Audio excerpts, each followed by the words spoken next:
everyone. Now, let me just change over here. Where was it? Oh, there it is.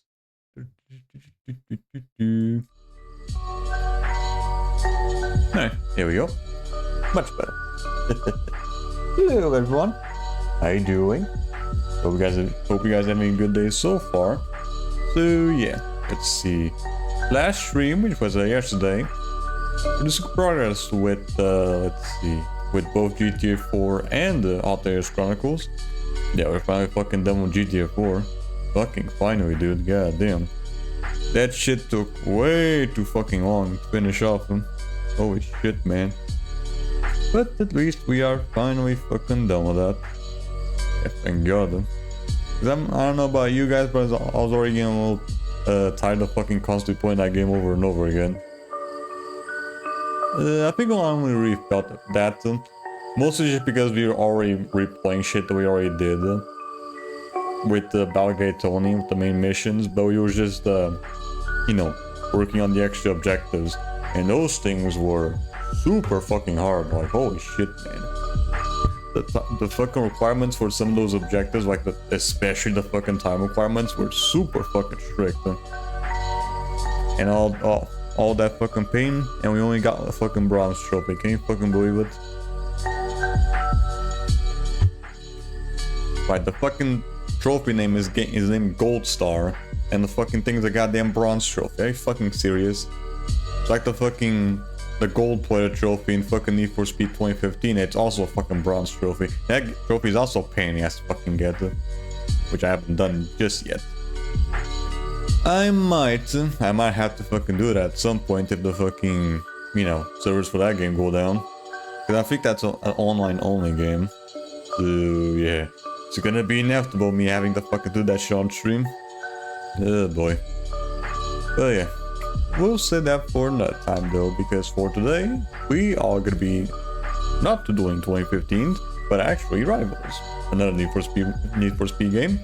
Right, last we left off, we were still farming SP for the cars, and we're still probably gonna be doing the same shit. Right. At least we should be almost done with the game. It's something like that. Yeah, there's only like, what, 5 more cars left? Yeah, something like that. I think one of them might already have a couple of upgrades down. Maybe. Yeah, I don't know. I already don't quite remember which one it was. Right. Hopefully, though, we don't run into the same fucking problem as last time, where I had to reset the fucking game because the SPs just wasn't showing up. Before the servers went down, I could easily fucking fix that shit by just going to a different server, but that shit doesn't work anymore, so I really had to reset the game for it to work again. Which kind of fucking sucks, but whatever. At least I'm not really losing progress on it, I guess. Still annoying though. But yeah, with all that said and done, let's go straight to it, shall we? So let me just change over here. Right, I might also have to pull out the fucking video for this shit as well.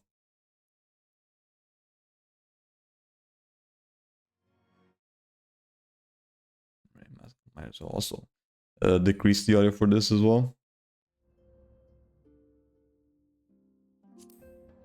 Already have this decreased right from the get-go. Okay, let's see.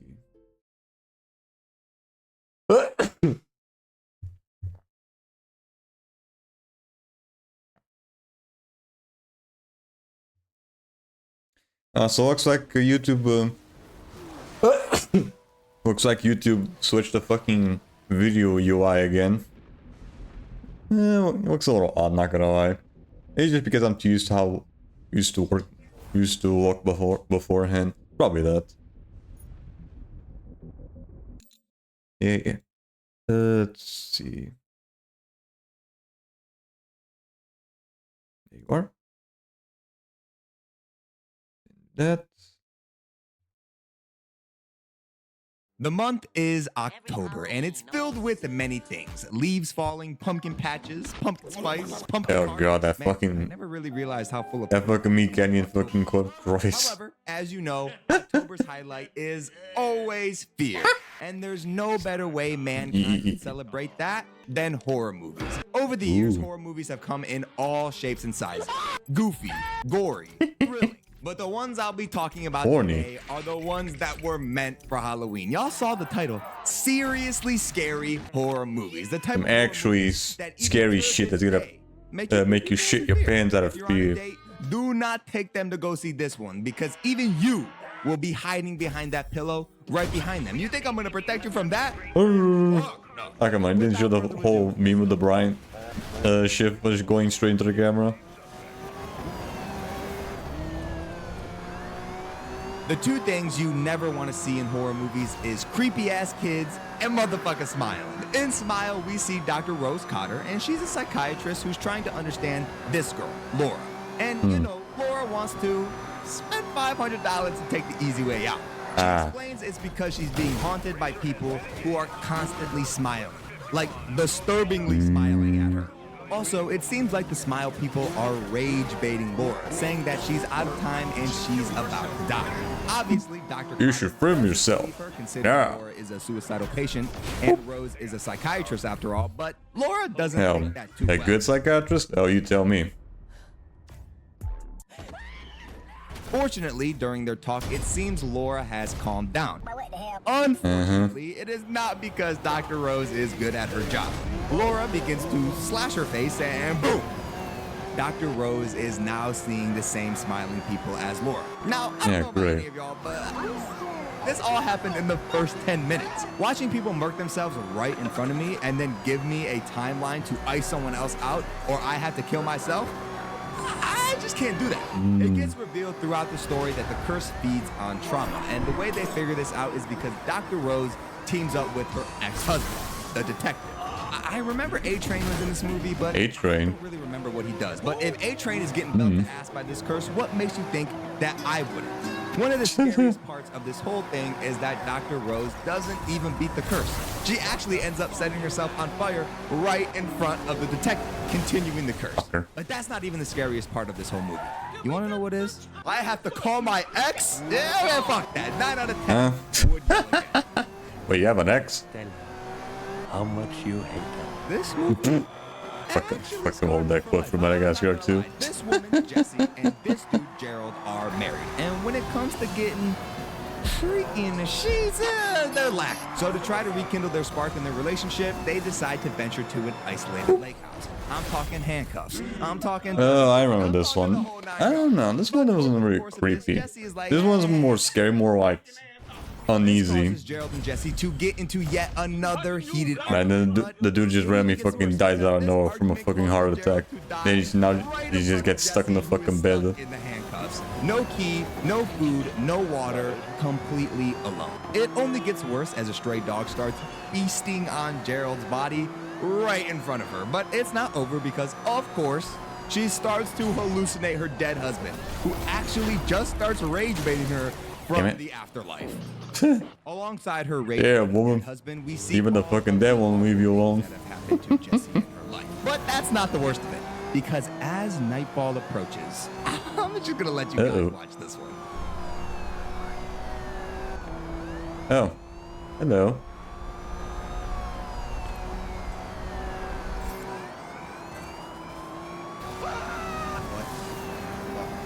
What was that? Seeing that pumps Jessie into overdrive, and she ends up slicing and dicing her own wrist to get out of those cuffs. Later at the end of the movie, it's revealed that that lanky, bald, slender man-looking motherfucker was not a hallucination, and it was actually a real serial killer standing in the room with her. Huh. 10 out of 10 would scream Huh. again. Well, shit. Now, I That said dude was actually there? Oh, creepy-ass shit. Kids and smiling demons are the two things. Okay, so that dude was just random. Well, since Next Smile door, did the second being all tied up, obviously goddamn. Sinister does the first, and it does it well. Ethan Hawkeye is a true crime one-hit wonder writer in this movie, and he's looking for his next big break.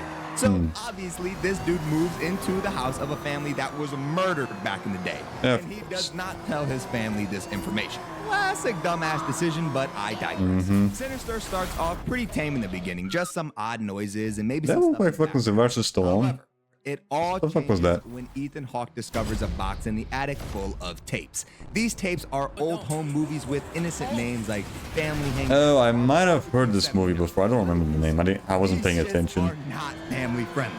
About halfway through all of them bitches, it changes into raw footage of the whole fam getting clipped and shit. Getting hung, burning alive, drowning, and the absolute worst of them all. Ah, I seen this one. Yeah, the dude's head just pops out of nowhere. This jump scare is one of the only jump scares to truly get me in my years of watching horror movies. When I tell you I was this close to the screen, it caught me so off guard the first time watching it. After watching the tape, everything starts to go down. Yeah, you fucking fell for that shit, didn't you, little bitch? The daughter starts painting disturbing images on the wall, and an occult expert. He fell for the fucking maze trick again. All over again. So Ethan Hawke decides to cut his losses, say fuck this book, and GTFO from that house. Unfortunately, the curse followed him. It's a little too late, and in a twist, it reveals that Bagul possesses the youngest of the family to kill everyone like the other kids from the evil tapes. 8 out of 10 would shriek again. Interesting. So it was just your typical person. Hereditary. Okay. Hereditary isn't a movie. I've heard a that lot you of go good into things about this scared one. or I just don't anything tend to watch like that. I just don't tend to watch horror movies that often, or just But you know it's movies in a general. of fear when watching this one. I'm way One too that busy is with shit. arguably more Down scary just watching than just scares you always just before. watching YouTube We videos. start with Grandmama's death. The whole family takes it in a different way. Her daughter. Then also when I watch movies, especially in the cinema, I prefer seeing it with someone else, and it's very rare for me to happen to me. After Grandma's death, we see some slightly weird occurrences, well, occurring. Charlie is mutilating birds, Annie feels uneasy around the studio, and Peter begins to smoke some of that sweet, sweet nectar and hang out with his friends. Annie starts to feel like the family is growing distant from one another, so in an attempt to bring some joy back into life, Some joy. Peter let Charlie tag along with him to a party. At the party, Peter obviously gets straight away to what he came there to do, and Charlie, Smoke some who's a weed. pretty shy and awkward kid, kind of just like stands around, I guess. Until she spots some delicious looking cake. And like most of us would do, she grabs a slice of that cake. But Lady Luck is just not on this family's side, because the cake contains nuts, which Charlie is severely allergic to. Of course. In a panic, Peter rushes his sister to the hospital while she's fighting for her life in the backseat. And in an attempt to get some of that juicy oxygen, Charlie sticks her head out of the window of the car. Uh-oh. And telephone pole. Of fucking course. Still, to this day, one of the craziest turning points in any movie I've ever watched. If everything wasn't already going downhill, it does now. Peter and Annie absolutely hate each other. The father, Steve, is trying his best to not have his family fall apart, and Annie decides to do a little bit of digging into her mother's history. Finally, we discover a secret plan to transfer one of the 8 kings of hell, Paimon, into a human vessel. Peter hauls his ass into the attic to get away. What does that have to do with fucking a kid getting his fucking head blown out? The hell? Are waiting for him. Peter tries to escape by jumping out of the window, but it's just too late. Peter gets possessed, and the movie ends with the cult celebrating the return of this dude. 11 out of 10. I'm scared. I hope you enjoyed the video. Let me know. What does that have to do with the damn kid getting his fucking head removed by a fucking pole? See you The hell? guys in the next video. Did I miss something? Did I fucking miss something? What the shit?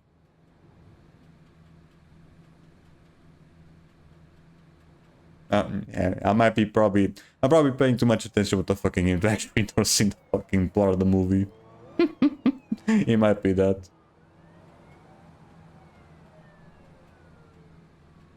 Alright. What else do we have? So yesterday we of course talked about Emiru's horrible experience at TwitchCon. More where stuff she got about attacked by Emiru? Some complete freakazoid of a person. And Hey, not the good kind of freakazoid, the one that makes you laugh. and Twitch CEO Dan Clancy and the terrible statements that Twitch made to try and like damage control this, and then Emiru came forward with more information about how Twitch. Yeah, saying that they would be fucking light to our face. to protect her and to go after the dude who did this, but I think it'd be more accurate to say that they did nothing. Yep, they just let the dude fucking fly. Really press the issue when they finally did something, apparently, you know, according to... They only did something when they fucking got called out That for it. was yesterday. Fucking scum. On that or someone else's video. There's been a lot of great coverage from great channels out there.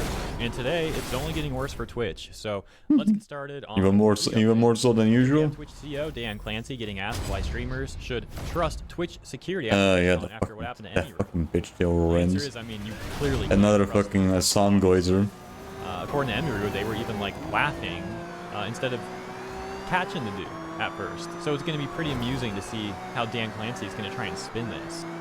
Yeah, we'll see about that. It was something that we care deeply about, securing this environment. You know, we're looking very closely at everything that happened there, and I care deeply about it. He's a friend of mine, and so I want to see how we Right, support you him. say that shit, and then this is not the first time this shit has happened on TwitchCon. Tools in terms of trust and safety as Literally, fucking worse shit happened. Literally on the previous fucking TwitchCon from last year. Someone breaking their back, the people getting roofied. Why should streamers trust Twitch to keep them safe at TwitchCon? Because I feel like simultaneously this has been such a secure event to the point that even like journalists have had trouble. Like, you know, it is very secure. But here's this man that just walks up and is somehow able to bypass all these things. So why should they trust the platform when slip-ups or, you know, issues like this have happened? well, I mean, as you know, I think you toured some of what we do in terms of security. The reality is, even as you do a lot in terms of security in today's world, there are challenges. Oh, security. Motherfucker, you fired her goddamn security guard. Themselves out there, right? And so, you know, we try to work very closely with each creator about what they want to do and what works for them, right? So I don't want to get into any, you know, specifics and details, but part of He that, doesn't want to go into details. You have to say that for fucking court later. we're definitely, you know, ramping it up to make sure creators know that we have the resources there to help them figure out what's right for them. So we got two wonderful people here. We got Twitch CEO Dan Clancy and disgraced journalist Taylor Lorenz, who has a terrible reputation. She's the sort of journalist who's like a large part of why people don't trust and dislike journalists nowadays. That's been the case for a number of years now. And even the other day, she actually made her reputation even worse because she went on record making a video defending Hassan. Right, she's another fucking Hassan Goizer. About the abuse that Kai has been receiving. And she went on to say that all the people criticizing Hassan are essentially just like crazy conspiracy theorists, I think is the way she put it. Sure. And she's actually- Don't believe your lying eyes and lying Twitch ears. does do a lot for security. She actually stood up for Twitch in the middle of that clip. She's trying to say that it was a very secure event. I feel like simultaneously this has been such Secure. a secure event to the point that even like journalists have had trouble. Like, you know, it is very secure. Good lady. Yeah, I'd love to know how she's defining secure event because from what we've seen, that It has not been secure, and it never has been fucking secure, lady. at events like this are It has never been So, fucking for one, secure. A lot of them are not getting paid, or they're getting paid extremely low, if at all. And two, they're limited in what they can do by Twitch's policies. But that doesn't excuse Twitch and all their funding at an event this large from not having a bigger presence of actual hired professional security. They should have done that. It seemed like they didn't. And let me play this part back because I think this actually makes Dan Clancy look terrible. Well, I mean, as you know, I mean, you toured sorry, gonna be a hard. It's gonna be a pain in the ass to make him look good. There are challenges, So that's not saying much. especially when someone is putting themselves out there. So he fully acknowledges the danger of putting yourself out there, especially for a high-profile streamer like Emiru. Even more so if you're at TwitchCon. Protect her. He acknowledges Yeah, that. especially more so. Nothing. She had to have her own private security, who again was greatly limited in what they even allowed that guy to do. And they wouldn't even allow her to bring back her favorite security guard, as we've mentioned multiple times now. But it does. But they, for some reason, they keep forgetting to mention She that. understands the risks, and they still treat her like this. For some more context about this interview, by the way, according to my recollection, Taylor actually had this scheduled with Dan Clancy to be like a general Twitch interview before the Emiru incident even occurred. And knowing these sort of journalists, I wouldn't be surprised if she's like actually happy about this incident because now it makes her interview that much Because now she gets more coverage, actually watch. or more people interested in the whole She's trying to, topic. like, hide her gleeful smile behind that mask, and that's why she's wearing it. I say that in half jest, by the way, but like, no, I wouldn't be surprised if that actually was the case. Now, as for Dan Clancy, going back to him, he referred to Emiru as a friend, or even like a close friend. I think he was saying something like that. It just makes me think of that classic saying of like, who needs enemies when you have friends Yeah, like friends these? or like whatever. these. It's like, that's how he treats a close friend, or even a friend. I mean, doing nothing. I'd hate to see how he treats his fucking enemies. Taking no accountability at all. Just deflection after deflection. It's really impressive how bad of a statement this all is from Dan Clancy. The next part of the interview that I'm going to show you I mean, ever since fucking Dan Clancy became like a public figure on the Twitch, whole Twitch thing, that dude has been nothing like a fucking sour point on the whole thing. I mean, Twitch has already been a fucking... Twitch already had a pretty bad image, but Dan just does not fucking help at all. Talked about, you know, the danger that they feel from these sort of toxic, I guess, parasocial kind of freaks. What are you guys doing to prioritize safety? Because I know also a bunch of Twitch content creators said that they were too scared to even come to TwitchCon this year, just in case something like what happened yesterday would happen. The safety of our creators is the top priority. The challenge Sure is. the challenge in today's society. Sure it fucking is, you lying prick. Throughout our society. I do think that when you're live streaming, in many ways, since you control your community and you can ban people, you can make it so that those people that you don't want engaging with you and participating with you aren't there. Okay, it's very different. You know, when I use other short form content and people say all sorts of stuff, well, I can't stop that. But when I live stream, it basically don't bother me. So she asks about the concern that people have about coming to TwitchCon, a real live event, obviously, in-person event. And he starts talking about like banning people from your chat to like control your community. What does that have to do with a real in-person event and the dangers that people can face going to TwitchCon? I don't even understand what he's getting at here. Like, I'm almost getting a little bit of a headache trying to understand this logic. Yeah, no, this seems like a very tone-deaf response. Something that Which is not surprising. This is not very surprising, especially coming from this type of person. Nothing to stop that person Doesn't this guy just fucking teleport? potentially taking action against you in real life. It's Yeah, literally fucking teleport all the way not there. What the hell? thing at all. And while Horse Dan shit. Clancy is handling all of this terribly, we at least have some good. See, I just noticed she had a fucking Red Bull there. She just wants to fucking fly away from this whole situation. I have also seen people asking if I'm like taking any type of legal action. I am pressing charges against the guy. Hmm. The police. As for anything else, I don't know yet because I've been having my manager handle all of those like side conversations. So I have. Yeah, so that guy's probably royally screwed. On camera. Definitely. She's definitely gonna end up fucking soon, the He'll dude. probably get sentenced. It seems like, what's this saying? All but You know, if the fucking California police actually does anything. Is Emiru going to sue Twitch? We'll talk about that a little bit more. If the first. yeah, Let's play the next especially one. he's gonna get sentenced if he gets like an actual fucking sentence, because you already know how the fucking court system in some of these these fucking blue states are. If that clip wasn't posted and going viral, and even after the fact that clip was posted and going viral, as far as I know, the other people who had meet and greets today were not reached out to ask if they wanted extra security or if they wanted to cancel their meet and greet. Like maybe some people were, but I know for a fact Extra Emily wasn't. My personal manager made sure that she had extra security. No one reached out to her. Don't know about everyone, but I know that for a fact. So we don't know for sure yet. And it sounds like her manager is really handling the majority of this stuff. Emiru isn't too involved. Right, she probably just doesn't want to deal with the whole thing. She already got enough fucking trauma from the whole situation. Time to collect her thoughts. Maybe she's still in a bit of disbelief about all this. And very important to note, she's still at the event. So it's not like she's Right, this shit can still happen. I have no idea how long the Twitch like gun. a relaxed environment. to Isn't assess like all this. 3-4 days? She's still at the event. So when she is able to, I do hope she becomes a little bit more active and doesn't just like fully rely on the manager to handle the situation. But again, at this point in time, I totally get it. And Yeah, we'll see. just see give what her time happens. to, like, Maybe cool her head when she gets lawyer home. wants to press litigation right away, but to just review potential causes of action to go after Twitch for. You know, there's a lot of ways that this can get handled. So we'll just have to wait and see for now. But yeah, I really feel like there's a lot of key people that are responsible that need to be held accountable. Because clearly there's been multiple points of failure for this statute. And this, a lot of people have mentioned before. Not just Nux, but Tectone and Asmongold. They all fucking were giving warnings to people to not go to TwitchCon. And then this shit happens. But I do also want to say there's a lot of people that work at Twitch that are lovely, amazing,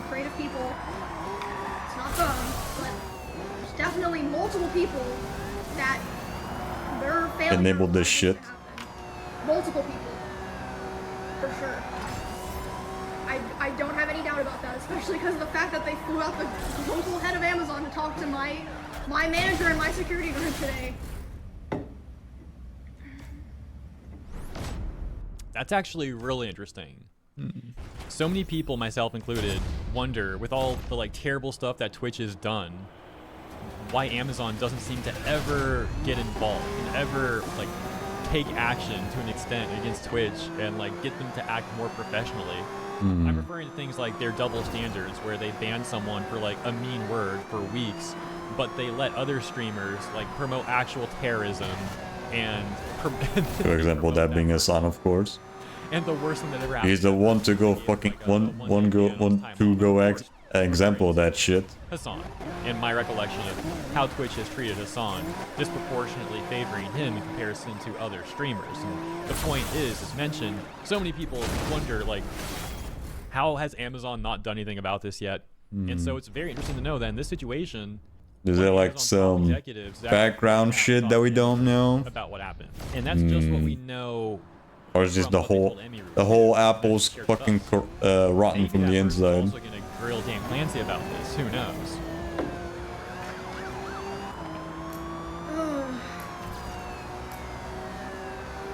But yeah, we're gonna do our show with Will and Baby Nori.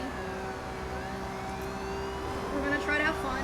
During it, I know a lot of you guys are so mad, but I prefer if we could just move on. Not talk about it. Just like focus on the show. At least for now. Yeah, I have to head over there in 5 minutes. Yeah, dude, like I said, I think she's handling it pretty dang well. Yeah, she's dealing with a lot of shit right now. So let everything end and cool down before she can actually do anything about suing anyone. From deciding like what your schedule is, if you need to get a hotel, the Uber back and forth, what you're gonna do for food, even is a bit complicated. These sort of events sometimes. Crazy. Yeah, she probably already has a lot in her fucking mind, even without the fucking whole thing with getting sexually assaulted. You know, give it the KO10 times 100 multiplier when you freaking got assaulted, and now you gotta deal with pressing charges, dealing with still even, you know, having the assault happen to you, and then maybe having to have a lawsuit on top. There's so much stuff going on. So like I said, ultimately I think Andrew is handling this really well, and I wish her the best. What a freaking shame this had to happen. And on the topic of Amazon getting involved, I saw an interesting clip here from Yeet saying Asmongold says he really hopes Amazon is watching in his latest video about the Emiru/TwitchCon incident. And as we know, seems like they are. Let's see what Asmon's take is. Honestly, like, I really hope somebody at Amazon is watching, because what I want you to understand is that the moderation team at Twitch is completely deranged. The advertising team is completely misguided. And the executive team is completely disconnected.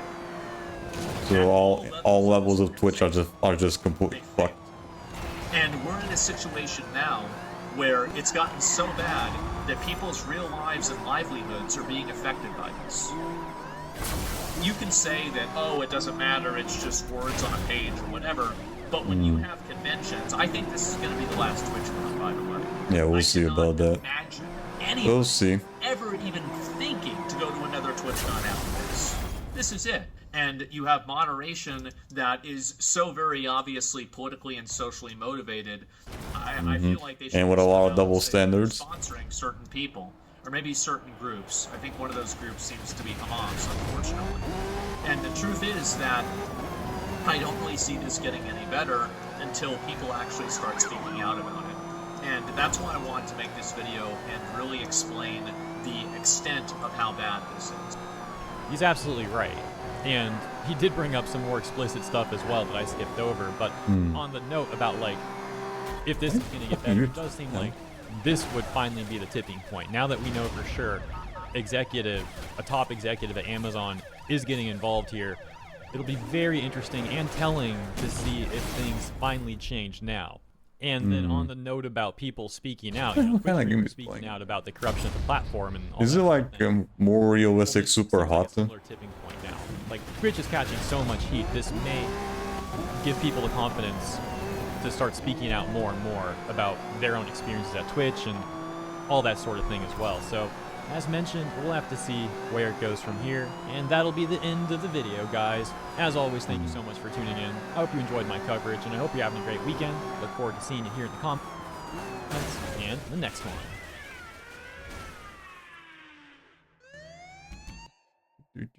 Okay. What else do we have?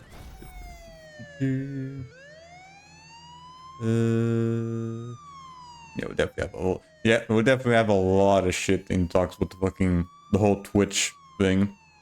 At least not this one. We're gonna be moving on to more Yonge shit. And I think this one's in regards with the GTA 6. So video game prices are the highest we have ever seen them. Consoles are costing more than ever, with this generation in particular being unprecedented in that for the first time we're seeing prices go up over the lifespan of a console life cycle. At least in America. In Europe, I think the price has actually gone down for like a small interval. Like I think last month, I think the PS5 had like a small window where the price of the console went down. So hopefully during Black Friday it happens as well. Permission to do the same, since one major company kind of set the bar. It gives other companies the idea of, oh, well, if they can do it and get away with it, so can we. And now we're seeing insinuations that certain games need to be more expensive. You may recall that the topic Borderlands 4? Grand Theft Auto 6 and what it will cost being a major a good example is that was fucking Borderlands 4, and it was another game. It was another game that also tried doing that, but I don't remember which one it was. Was that the Outer Wilds? Who is a fairly something like that. I think it was something like that. The design director for the first Saints Row game. And look, I love Saints Row and I love what y'all did with it, but what Chris Stockman says here, I woefully disagree with. So, he was asked by Esports Insider about what do you make of the idea that GTA 6 will raise the price level again as the first $100 game.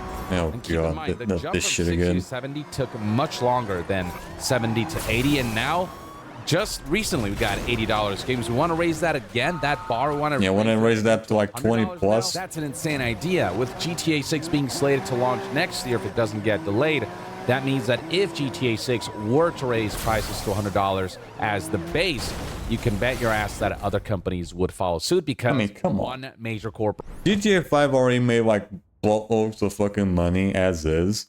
I'm pretty sure that even GTA 6 is gonna make even more so. Like, do we need the fucking price increase? Decided to kind of take that leap forward and get away with it, and that means other they're gonna fucking get the money back from like the game production and shit, and then some, a lot. 6 being the first $100 game. He is all in on this idea because, and mind you, the game when GTA 5 was a thing, it was around $60 because of its scale. He said, quote, "They're the only ones that can get away with it. I don't think it's a rising tide that floats all boats. I think there will be a tremendous amount of backlash if everyone switched to $100.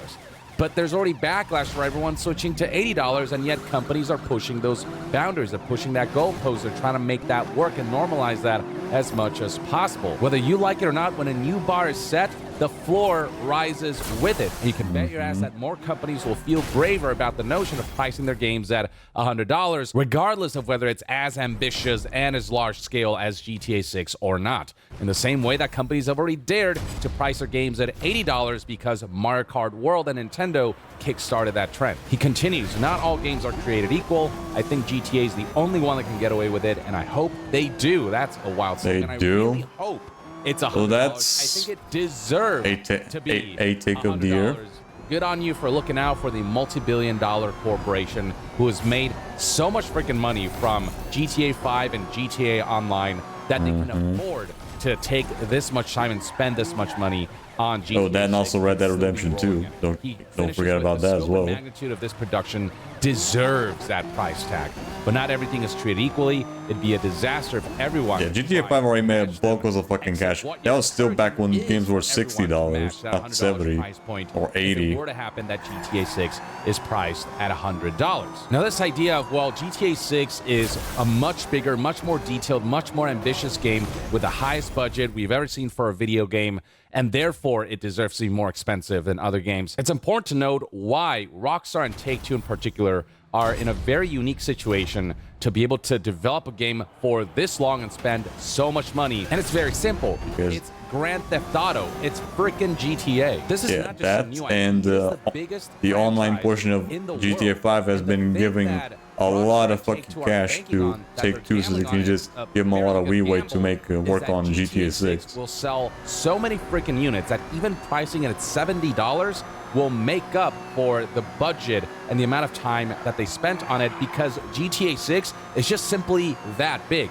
It will no doubt be the biggest launch in entertainment history, not just in gaming history, in entertainment history. And Rockstar has already set that record with past releases. Stockman is under the impression not that just with GTA, but also just Red Dead games in general. If they don't price their game higher, then, you know, it'll be a loss for them, and they won't make as and much the fucker money as they'd decides to go like. for the But damn jump. reality Fuck off. is that if they make the game Wasting more my damn time. accessible at $70 and let the volume take care of everything, the volume of sales, which will be tremendous, just on an unprecedented level, that will more than make up for the cost of developing this title. Been good. Not to mention that there's still GTA Online 2 to look forward to, which is the thing that will make the money.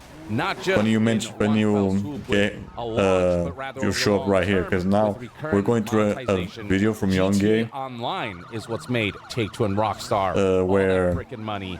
Take-Two is thinking of like maybe increasing the game of the price for GTA 6 like $100. Allow them to take all the time in the world and spend all the money in the world for GTA 6. If GTA 5 is already as big as it is, then GTA 6 is only going to be bigger. And that's so there fucking is no need stupid. to Yep. price their games at $100 because the goal I really hope they don't do that. as many people buy Because that GTA if they 6 do as that, the possible, game's gonna take so a they can massive push them in fucking to GTA hit in Online. sales. We want as big of an audience base as possible. So those It's still gonna make. It's still gonna probably make a lot of money, even if it goes like 100 per se. I don't know, but it's not definitely not gonna make as much if it was at 70. Setting a new goalpost or pushing the goalpost forward and above in terms of what the base price is and raising the floor with it, that's going to be bad for consumers, especially in the current economic times. The worst idea right now is to make companies brave to think that they can price their games at $100. And it's worth noting that researchers have already kind of chimed in on what they think about GTA 6 and the potential of a $100 price point and whether that would actually be beneficial and a good business I don't know. Take-Two and Rockstar. IGN, for example, recently reviewed a study done by Media Research who said that a $100 price point for GTA 6 would be a bad idea. According to IGN, quote, I mean, I guess it depends on the game as well. Like, for example, The Witcher 3, if you go through all the main game plus all the 2 DLCs, that can give you like at least 60, I don't know, like 60, 70, probably even $100.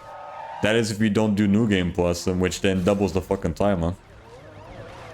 And that game was like of more than 2,000 60 plus all the DLC. $70 would maximize sales potential and keep fans happy. A $100 launch price, however, would reduce both unit sales and overall revenue. IGN even managed to get a direct quote from Perry Gresham, Media Research's head of data and co-author of the report. I don't know. Who said, quote, our research suggests that GTA 6 will I really generate don't more want the revenue price to go at up, a but standard it wouldn't $70 surprise me if price they point did. than the much discussed $100 price point. A $100 price point would actually leave money on the table. Part of the research includes what percentage of consumers would buy GTA 6 at certain price tiers, and at $70, 60% of consumers said that they would definitely or probably buy the game, whereas at $100, only 35% said that they would definitely or probably buy that's the the game. problem. And earlier this year, on January of 2025, Only a Matt certain portion Piscatella, a well-known will buy the analyst game, at whatever Rocket the Rock fucking gives price out will sales be. Figures for games sold in the U.S. talked about whether he thinks that GTA 6 will be priced at $100, and he said probably not because there's just no need. You want to make the funnel as wide as possible while also optimizing launch money or launch dollars. You don't do this by making the base price of a game so high that the funnel narrows. It just makes no sense at all, especially with something like It's just GTA that looking is all about selling companies being fast only volumes. thinking You wanna short-term make that profit. process as frictionless as possible. And As you do that usual. by maintaining your price at the base standard price point and not being the one to raise that bar to such a significant degree. From $80 to $100 would be such a huge leap. $70 to $80 already faced tons of backlash. Imagine $80 to $100. Another researcher, Juice Van Drunen, NYU Stern professor, said this: their success with GTA 5 came partly from their pricing strategy, launching at a standard price point late in the console cycle, then selling another copy to those same players when they upgraded to new consoles. They'll likely stick to this proven approach, though they'll definitely offer premium editions with extras at higher price points, which is standard at this rate for this industry. That's been normalized enough. But in terms of a base price, the lowest price point with which you can get GTA 6 with, sticking with When the guy $70 just keeps fucking is teleporting the best everywhere. strategy It's so right now. So even bullshit. forgetting the ethics of being such a big company with such a big franchise that you can What like the set fuck a new is that? floor Guy- for guy's definitely video fucking game rubber prices banding. and then taking advantage What the fuck of is that to horseshit? set game prices at $100. Even forgetting that, Dude's just from a fucking pure, teleporting. business strategy from What a corporate fucking horseshit, standpoint, man. It's a bad idea currently to set games at $100 because it would just diminish sales. I think I know diminish the Valve's biggest potential fear, the number reach of 3. A game that has the That's an most old-ass potential fucking joke, to have dude. the most reach because it's free. That's an old-ass fucking joke. You to price the game at $100 to be massively successful with this title, and doing so That joke might is probably even actually older than me. result in less revenue overall because less people might end up buying the game. Now, at $100, GTA 6 would still be incredibly successful. Probably not. Sorry, but just to maximize probably long-term that potential joke for is older than revenue you. and onboarding people to GTA 6 as much as possible, keeping it at a standard price point and drawing in as many players as possible and transitioning them into GTA Online or trying to lure them in there and making that the best experience possible, and then, you know, monetizing that aspect, which they will, whether we like it or not, is the way to go. Something else I want to address is Stockman's approach to this $100 price point, saying that specifically GTA 6 should have $100, and he doesn't believe that this is a tide that floats all boats. He says that it'll be a tremendous amount of backlash if everyone switched to $100, but the thing is, companies don't care about backlash, they care about the numbers. They care about financial results, and if that $100 price Exactly. has the potential And to be normalized, if they see that the will go for fucking it regardless of backlash. sales go Stockman is down a naive little in bit, assuming that if the GTA price is 6 too was high, priced at $100, then that's what all then that's other what all companies that wouldn't fucking follow matters. suit, especially given that research has shown that game publishers and companies are hoping GTA 6 will give them the excuse to charge $100 for games. Here's a research and report by Matthew Ball. Quote, in 2025, GTA 6's impact on industry playtime and spending will be mixed as it launches console online and severely cannibalizes hours/spend on other titles. But some game makers hope GTA 6 will be priced at $80 to $100, breaking the $70 barrier and helping $50 titles to move up to $60, $60 to $70, etc. Right. Why do you think that so many fucking companies lost their marbles over fucking Silksong being sold at like $20? Because it shows a bad example of how games should be priced. Because they don't want to make games cost less. They won't make and GTA 6 is a good example of making games cost more for the executives. That's the reason why Silksong got so much fucking backlash.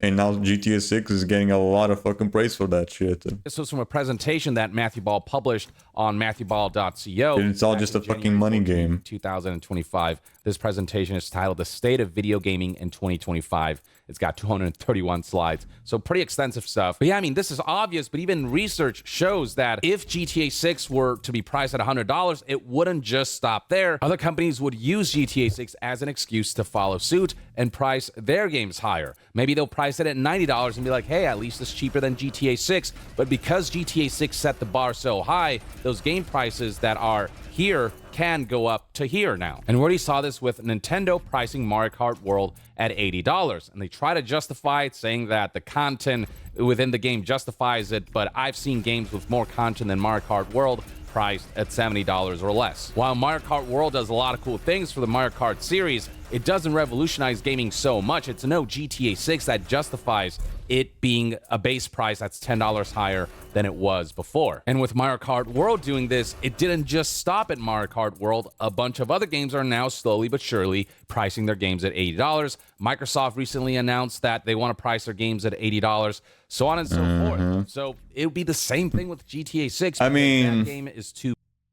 I'm pretty sure Microsoft isn't only increasing the price of fucking games, they're pretty much increasing the price of fucking everything. which just ends up shooting themselves in the, which just made them shoot themselves in the goddamn foot. And now nobody wants to fucking buy anything Xbox related.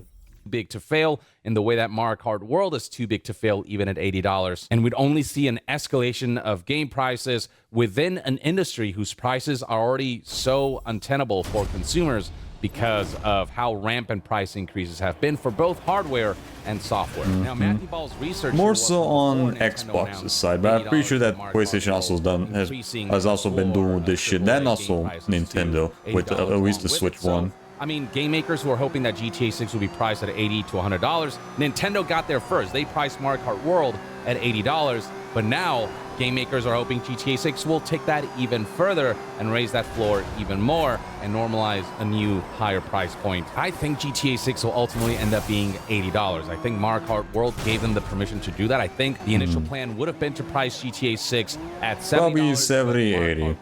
I do not see that. It's gonna be a really bad move. They go at more than 80, like, I don't know, 90 or even 100. With it, especially because GTA 6 is such an ambitious, grand, epic game. Though ideally they'll see the benefits of pricing the game. We'll see about that. But at you never know. $100, they do risk alienating enough. And also, yeah, I'm still not fucking bothering with getting the fucking PS5 Pro. It's actually just a absolute waste of fucking money. Be as successful as it could have been if they had made the pricing of this game more accessible. You might as well just stick with the fucking PS5 normal, especially if you don't have a fucking 4K TV. How Take-Two and Rockstar will ultimately price GTA 6. I'm predicting $80. I'd love to hear what your thoughts and opinions are on opinions surrounding whether GTA 6 should be priced at $100 or not, and whether you actually think GTA 6 will go beyond $80. Like, what do you think GTA 6 will be priced at and should be priced at? Share your thoughts in the comments below, and to be further updated on all things gaming news, reviews, and discussion. I should have. Right. Hold on, let me get this guy first. He's being an absolute pain in the ass fucking catch.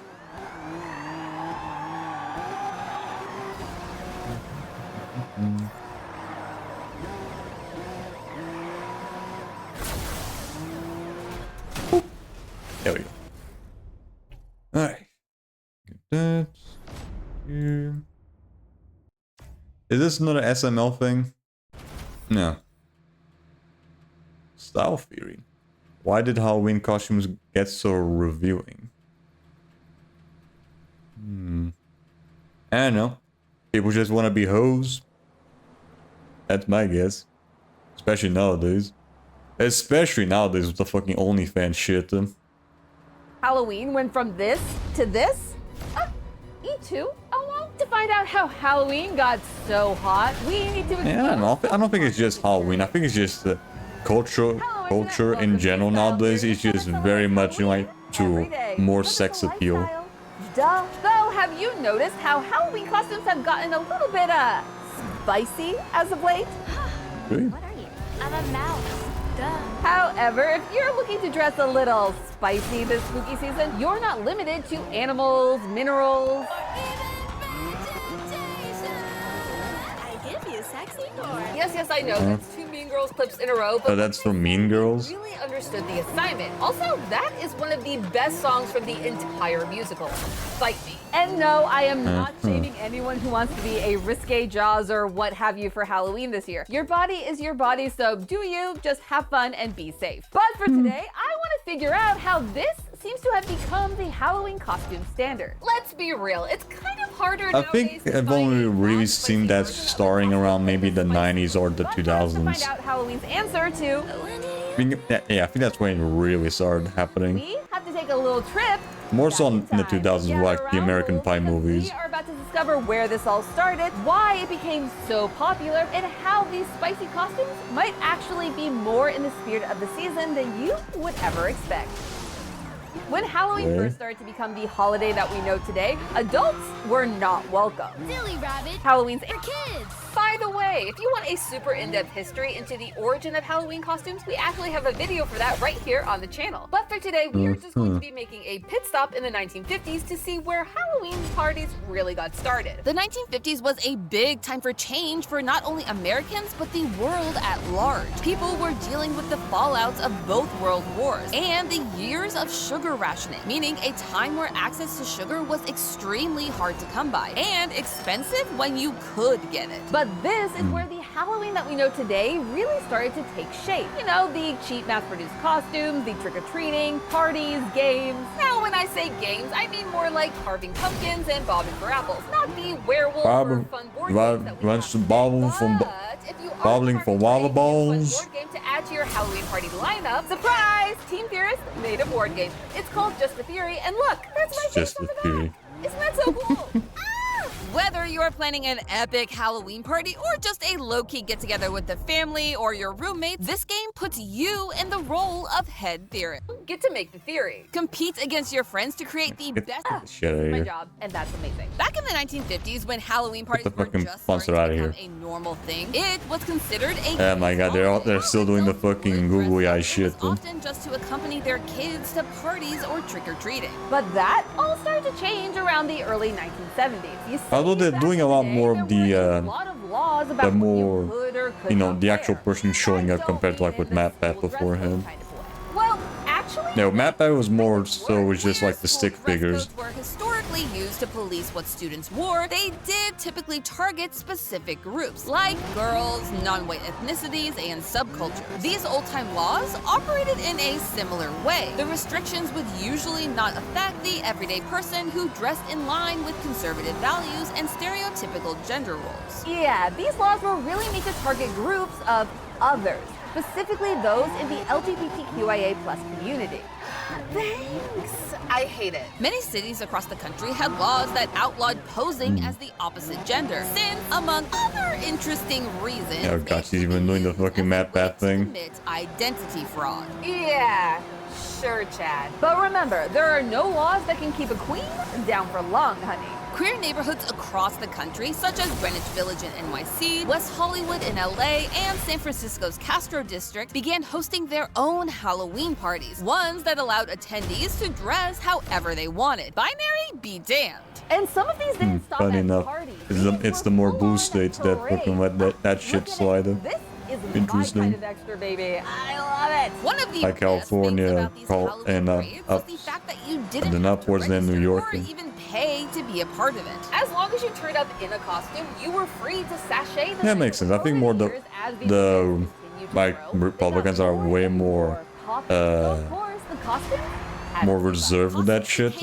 Way more elaborate, evolving into showpieces and, at times, ensembles that would now more resemble things worn by top-billing drag artists. And, like the trendsetters of today, these parade goers started to set a new cultural standard. Culture is when a woman does something seriously, a gay guy does something as a joke, or a straight guy does something good by accident. Though, since many of these parties were being thrown by bars and clubs, this new Halloween standard was definitely more That's fucking Andrew Tate. adult. But this change in attitude towards Halloween Oh my gosh, that fucking that's supposed to be fucking Buzz during Lightyear. the 1960s and 70s, much of the Western world was also experiencing a bit of a sexual revolution. Conversations around sex and sexuality became increasingly less taboo as people began chanting "Make love, not war." And people didn't just Yeah, right. The fucking hippie movement. or wear the wares in this case, I guess. Yeah, not my best part. Many people started to dress in ways that didn't conform with the previous generation's sense of modesty. This included things like miniskirts and crop tops, and that thing where guys would wear a vest but not a shirt. I'm not sure if this trend ever got a name, but the hippies really seem to like it. This new cultural awakening, alongside their growing love of Halloween parties, meant that retailers saw a new opportunity to make bank. Sexy costumes. But they weren't Guess friends never die. costumes that we think of today. They're more like what you would find in the very, very back of a Spencer's Gifts, if you know what I mean. To get to that mean girlification of Halloween, we need to take another jump through time. Welcome Welcome to the 1980s, where Halloween has finally cemented itself as a holiday that could be enjoyed by both kids and adults alike. Though, to be clear, in very different and separate ways. You don't need this to be a Kendrick Lamar Halloween remix, okay? Now, given the adults knew the kids get the candy while the adults get the candy. That we've been looking for. But you would be wrong. In reality, the Halloween costumes of the 1980s were preoccupied with a very different aesthetic. Horror movies. Slasher movies like Halloween, Friday the 13th, and A Nightmare on Elm Street not only set a foundation for the modern horror movie, but they also shaped the sorts of Halloween costumes that people wanted to wear. No longer were people content with just being a goblin, ghoul, or ghost. Vampire. Now they wanted to be Michael, Jason, or Freddy. No, not that Freddy. Whoa, I did actually get to meet Freddy Fazbear on my recent trip to Halloween Horror Nights and go to his infamous pizzeria to try the pizza. It was kind of iconic. And no, I'm not sponsored. Was it actually good? Really love Halloween. That's all I fucking matter in pizza. It actually tastes good. Talking about the other killer Freddy, Freddy Krueger. While slashers surged in popularity both in cinemas and in costumes, so did a love of all things spooky. And here's the thing. This is the point in our timeline where the ideas of spooky and sexy really started to mix and mingle. And there were two key factors that really caused this meeting of the mind. One was the horror movies themselves. While the big bads were not exactly made with attractiveness in mind, But they were bulky enough. I don't judge, but I do recommend therapy. The women of horror, But that, yeah, women, especially nowadays, are very much like fucking serial killers. They've always had them.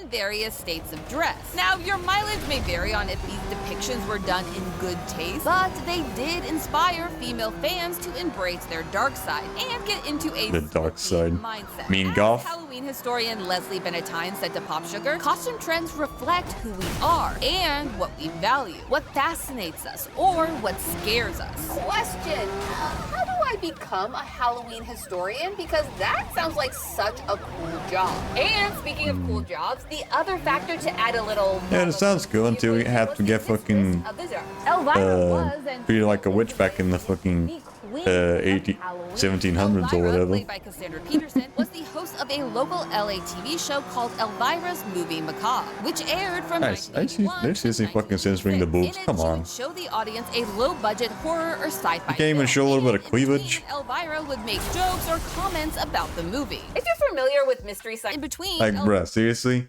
They're fucking censoring that much cleavage? Come on. Seriously? Oh my fucking god, dude. jokes or comments about the movie. If you're familiar with Mystery Science Theater, the format is pretty similar. She also became the face and spokesperson for an adult beverage brand, which led to standees of her appearing in grocery stores across the country. Listen, everything about Elvira was designed to be eye-catching. From the tip of her beehive hairstyle to the dangerously low-cut bottom of her staple belt sleeve dress, everything about her was meant to make a statement and cause conversation. And it did. Many people Yeah, even The Simpsons made fun of that shit too. included. I mean, come on, having your job be a Halloween icon? What's not to want? Halloween was now being marketed as a time to be sexy, and retailers were ready to help a person out. Not only did they start offering versions of Elvira's sexy costume for the Halloween season, there was also a rise in other popular female characters. Oh yeah, definitely fucking Catwoman in Batman Returns. Especially fucking Catwoman. Costume inspiration. Specifically the outfits from the Jabba the Hutt scene and the skin-tight catsuit, respectively. Both of which are, without a doubt, a bit steamy. And as we entered into the 2000s, sexy Halloween became a staple of pop culture. I'm just imagining. You know, it'd be really funny though if the second they finish off the clip with Catwoman, they just pulled out that fucking scene from the movie where the penguin goes, "Just the pussy I was looking for." Now that'd be funny. Legally Blonde and Mean Girls making direct references to the phenomenon. Girl, Halloween is the one night a year when a girl can dress like a total slut and no other girls can say anything about it. Now that Yeah, sure. view is a little dated. Remember, it's your body, your costume choice. But it wasn't just fictional characters making a spicy splash in our costume history. In the early Sure. 2000s, Wait, there were girls not girls not judging other girls? Yeah, right. Sure. Player one, Playboy. Men don't understand women. Women understand women, and they fucking hate each other. They will always hate each other. Commercial company entered what we'll call its golden years, thanks in large part to the unexpected success of the show Girls Next Door, which heavily featured many spicy looks, including one specifically centered around the Halloween season. I mean, Bridget was an OG spicy Halloween girly. I remember that calendar photo shoot. Don't think I don't. Then you had Player 2. Lingerie brand Victoria's Secret was also making waves with its fashion show and inspiring the masses to dress like a Victoria's Secret angel. Yeah, lingerie and wings became and still remain a popular last-minute The costume. devil with the angel wings, though. Well, that would just happen to be player number 3, the Kardashians. Not only Oh, did the God, not those show two. up as a fleet of Victoria's Secret angels in 2018. Oh, and by the way, they were sporting the official runway look, which is Yeah, what the fuck is this inconsistent ass fucking censorship there? You're gonna censor fucking Elmira's fucking cleavage, but you're not gonna censor the fucking you know, in between the leg parts. Come on.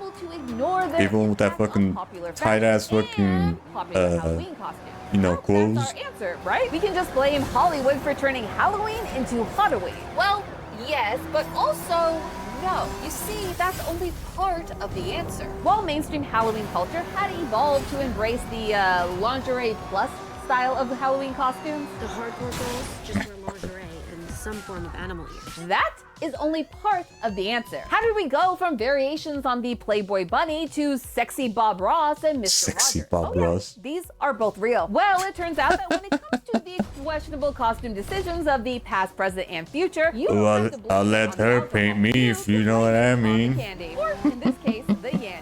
Right around this time of every year, we start to see dozens and dozens of I'll let her do me stuff with that brush, if you know what I mean. come out this year. Well, what if I told you that there's really just one company responsible for all of those spicified costumes that you see on social media? Everyone say hello to Yandy. Yandy originally started selling only lingerie, but within the first year of business, they pivoted to add sexy Halloween costumes into their Try again. catalog. Which, based on everything that we've seen today, isn't that much of a pivot. Duh. Yandy really came into its notoriety era thanks to its questionable costumes that it puts out every year that always seem to wind up on social media. What the fuck is that attire? Some general hits Supposed to be like a fucking boot? I am not making any of these up. Sexy banana bread, sexy band TikTok, Banana bread. and of course, the tater thought. And before you ask, Banana yes, bread, Yandy though. is responsible for those sexy Bob Ross and Mr. Rogers costumes that we saw earlier. You know, the ones that are definitely going to pop up in my next therapy session. Remember, Amy, sexy Bob Ross isn't real. Sexy Bob Ross Hey. can't hurt you. If you get PTSD from sexy Bob Ross, then that's a skill issue. But if none of those are to your taste, you can check out their fresh selection for 2025. Which include but are not limited to Imagine sexy getting fucking PTSD from that and a fucking, I don't know, the fucking female version of like the FNAF characters. Sexy Patrick Star? And yes, while there are spicy costumes out there for everyone, it does tend to skew towards female demographics. A study from Westchester State University found that 88% of women's costumes showed excessive skin compared to just 16% of men's. And when it came to which gender had more skin-tight costumes, well, it was more of the same. The study also found that costumes marketed towards women were more likely to contain language about looking cute, sexy, or pretty, while costumes marketed towards men used Hey, words fucking, can they even censoring the man's fucking nipples? Okay, dude, seriously. That's a little bit excessive. But there is one really positive case for these. Yeah, they're really trying to make sure they don't get their fucking video demonetized. They're really fucking trying, dude. And if they were, it was usually meant as a joke. So is that the goal here? Is Yandy really just doing this for the memes? Well, actually, yeah. As Yandy's former probably. VP of marketing once said in an interview, Did you laugh? Did you have a giggle at it? That's our main goal. well, in that case, you nailed it. Because this has built Yandy a sustainable business model that shows no signs of slowing down. These kinds of sexy Halloween costumes aren't relying Sexy on and silly. attraction to sell. They are leaning into humor and shock value. Why? Well, because these costumes help tap into our innate human desire for connection. No, really, I am being Then also just people just want to have a good laugh. You've likely heard the phrase, laughter is the best medicine. But did you know it's also a huge factor in creating human connection? Laughter releases endorphins into our brain. Endorphins are the hormones that our body uses to help decrease our feelings of pain and stress, which means that they also help increase our feelings of happiness and well-being. And when that laughter and endorphin release happens in a group setting, multiple studies have found that it can help people form stronger social bonds. I know, right? Your crazy spicy Halloween costumes can actually affect your brain chemistry and help you make So what you're saying is a woman with in a sexy costume is better than therapy? Just a theory, a style theory. Happy Halloween! Up next on Style Theory. Detention! You have... Yeah, seriously, they didn't fucking censor this one? Thank God. Whoever was editing this fucking video was very much a fucking peaky ass fucking gooner.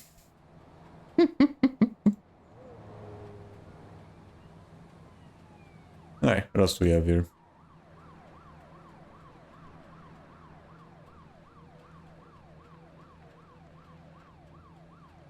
This is an Good old Nux here. streaming website. A shockingly good streaming app. Oh my god. Now, as you can see, Kick is doing super well. Actually, It's so shocking to no one. Besides the dog, of course. for live streams, I'm pretty sure, which is insane. It's never happened before, and honestly, we are growing at a tremendous rate. It's insane how crazy this is. Everyone's fucking memeing about this shit. The memes are so good. Infinite dog torture. There was an event that happened yesterday on Twitch that was truly a horrible night. Oh yeah, the whole Emery thing. We're going to be looking at Emery's response, but we're going to be looking at how much worse it is, because I'm going to be covering things that, unfortunately, I did not see anyone else cover, so that's why we're here, covering the things that no one else wants to. The thing, it's the thing. That the FBI will probably be involved, and there is a lot of insane updates, twists, and turns to this, because Twitch is mega cooked. All right, a radical left streaming platform, and look, man. There's for some reason, there's a lot of fucking people that want to, that support violence onto other people. Just look at his son. But there are other things that happened in this very TwitchCon that are disgusting. So we're going to be looking at everything, because this... Oh yeah, he's probably going to be talking about the fucking VTuber thing that happened, where certain VTubers were being forced to remove their masks to be able to get in. And this is someone that just straight up walked up to her and assaulted her. She screamed. This is her personal security guard that pushes him away. And this is him pulling out what appears to be a knife. Over here. I think it might just be a pen though. But you can't really tell with the shitty quality. Literal 4K HD assault that happened broadcasted. And he was not allowed to be there for the record. He cut across 3 lines, basically just walked up to her and was able to do that. And somehow nobody fucking stopped that dude. Even the fucking security. I've ever seen be allowed to happen. Now, what made it, in my opinion, even worse is the fact that they got him on footage leaving. Yep, there he is. The guy. There he is. Just leaving. And he was just able to walk out. So yeah, Twitch literally lied about immune taking care of the dude. But they literally let him walk out. Allegedly. Alright, allegedly. This is allegedly the person who assaulted Emperor appears to have simply walked out of the door leisurely. It is insane that this seems to happen. Here's 2 other clips of the guy after he assaulted Emiru before getting through the meet and greet security. And it's absolutely disgusting. It's insane. So basically, this guy did that and was able to not only get in and do that, but also leave. Now, the media is absolute dog shit as always. Yeah, I've seen the fucking shitty ass articles. They allegedly she got assaulted. No, dude, there's literally been fucking footage of that shit. What do you mean allegedly? No, allegedly at all. It's literally on camera. We saw it happen. It's literally on camera, dude. What do you mean allegedly? So again, media being cringe, and media does. This is why you can never trust the fucking mainstream media. But I wanted to show it to you again. Because they always fucking lie to your face. And so the safety and security of those attending TwitchCon is our highest priority. The behavior displaying the individual involved in the incident yesterday. Notice how they don't mention any names involving a high-profile streamer was completely unacceptable, deeply upsetting. Notice they don't say that a girl was sexually assaulted, where they forced her to fire her own security guard before this happened. right, and then that also forced her to do the meet and greet because it was part of a fucking contract obligation. We immediately blocked this individual from returning to TwitchCon premises, and they are banned indefinitely from Twitch. But this was also a lie because they originally only wanted to ban him for 30 days. Mm-hmm. Online and in-person events we are coordinating. She should be in jail. Confirmed by Emru herself. We are coordinating with the impacted creators team, and per our training protocols, continue to cooperate with law enforcement investigations. We increased security at the meet and greet at Denzi checkpoint, which we are going to cover because apparently they made the meet and greet worse. Again, this I didn't see covered by anybody, which is one of the reasons why we're going to be talking about it today. And have additional security personnel surrounding participating streamers. If you are RSVP for meet and greet, please note we're on internet +1. Twitch is zero tolerance for harassment. Zero tolerance, huh? Then why the fuck is not the first time this happened? This is a lie because they literally are on Twitch every day calling for the death of streamers and politicians, YouTubers. Literally last year, even worse shit happened. And Antifa terrorism. And directly supports radical. You're all fucking liars. Are you insane? You don't have zero tolerance for harassment. You do not have zero tolerance for acts that inhibit the safety and security of the community. You have zero tolerance for looking bad. And you're going to try your best to stop looking bad. Now, it got community noted. Twitch allowed the assailant to walk originally and only pressed to apprehend him and After backlash. apprehend him until Emiru's manager pushed for it. The individual was allowed to walk originally. Twitch allowed the assailant to bypass several barriers and creator lines. Mm-hmm. Which we covered in the previous video. So they got community noted, they got ratioed, they got obliterated. Got ratioed the hell and back. Mention Emiru, they didn't mention it was essential. You just got ratioed. First and foremost, who knows how many more times we have TwitchCon that it just wasn't recorded. Emiru is one of the biggest female streamers on the site, so everyone knew this happened. Now, imagine if this happened to a smaller streamer, which, for the record, I'm pretty sure it did. I can tell you Probably. firsthand, I have heard 10 first-person testimonies, at least, of people that have been sexually harassed / assaulted at TwitchCon. Literally, personally, obviously I'm not going to share those stories, it's not my place, but I can tell you, I could list 10 streamers off the top of my head that have told me personally that it happened to them. So, again, shut the fuck up. They just don't want to make a whole thing out of it, but literally, this is a cesspool. Again, this is a radical left platform. They're feminists, guys. They're all feminists. Look at how feminist they are. Look how much they respect women.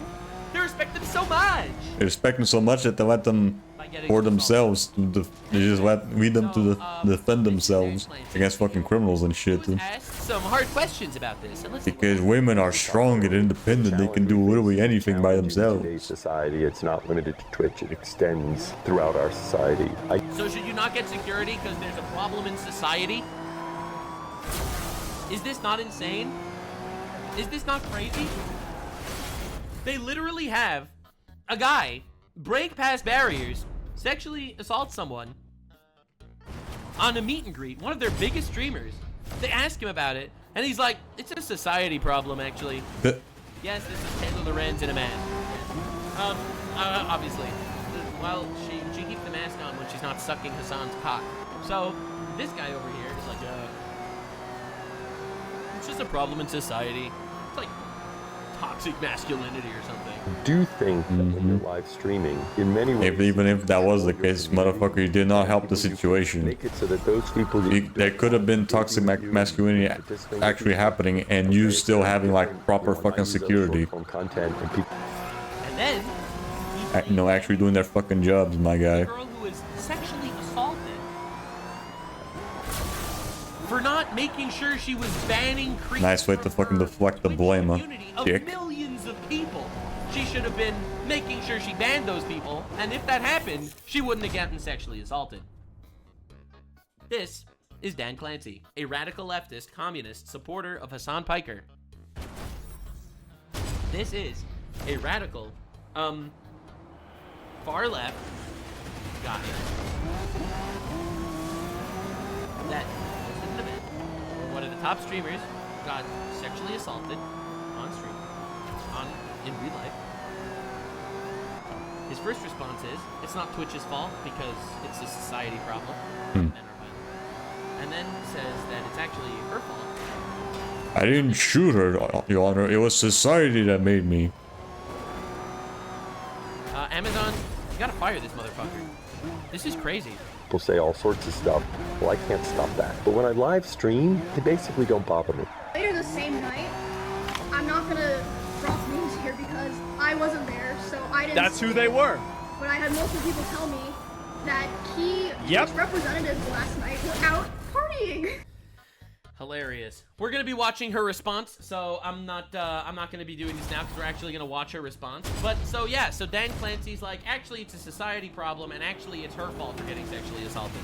Insane, absolute insanity. And remember, these are the leftists, right? These are the leftists. These are the ones that are telling you that you're a misogynist and a Nazi.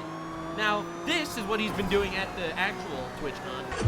Right, this is Dan Clancy. And there he is. All right, guys, I am not a trained professional. Don't try this at home. Uh-oh.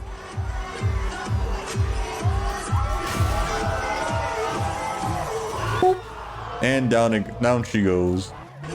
Yup, that guy's not a freak. Yup, that dude's not a total freak. Yeah, and that dude almost didn't fucking break her neck or whatever. Streamers are getting sexually assaulted. Oopsie poopsie.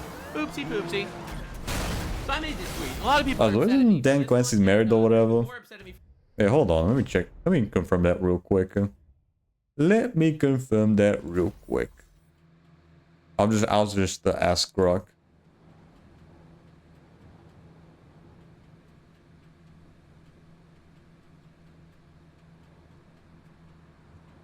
Yeah, let's see. Yes, he is married. He's married. He's wed. He has two adult children.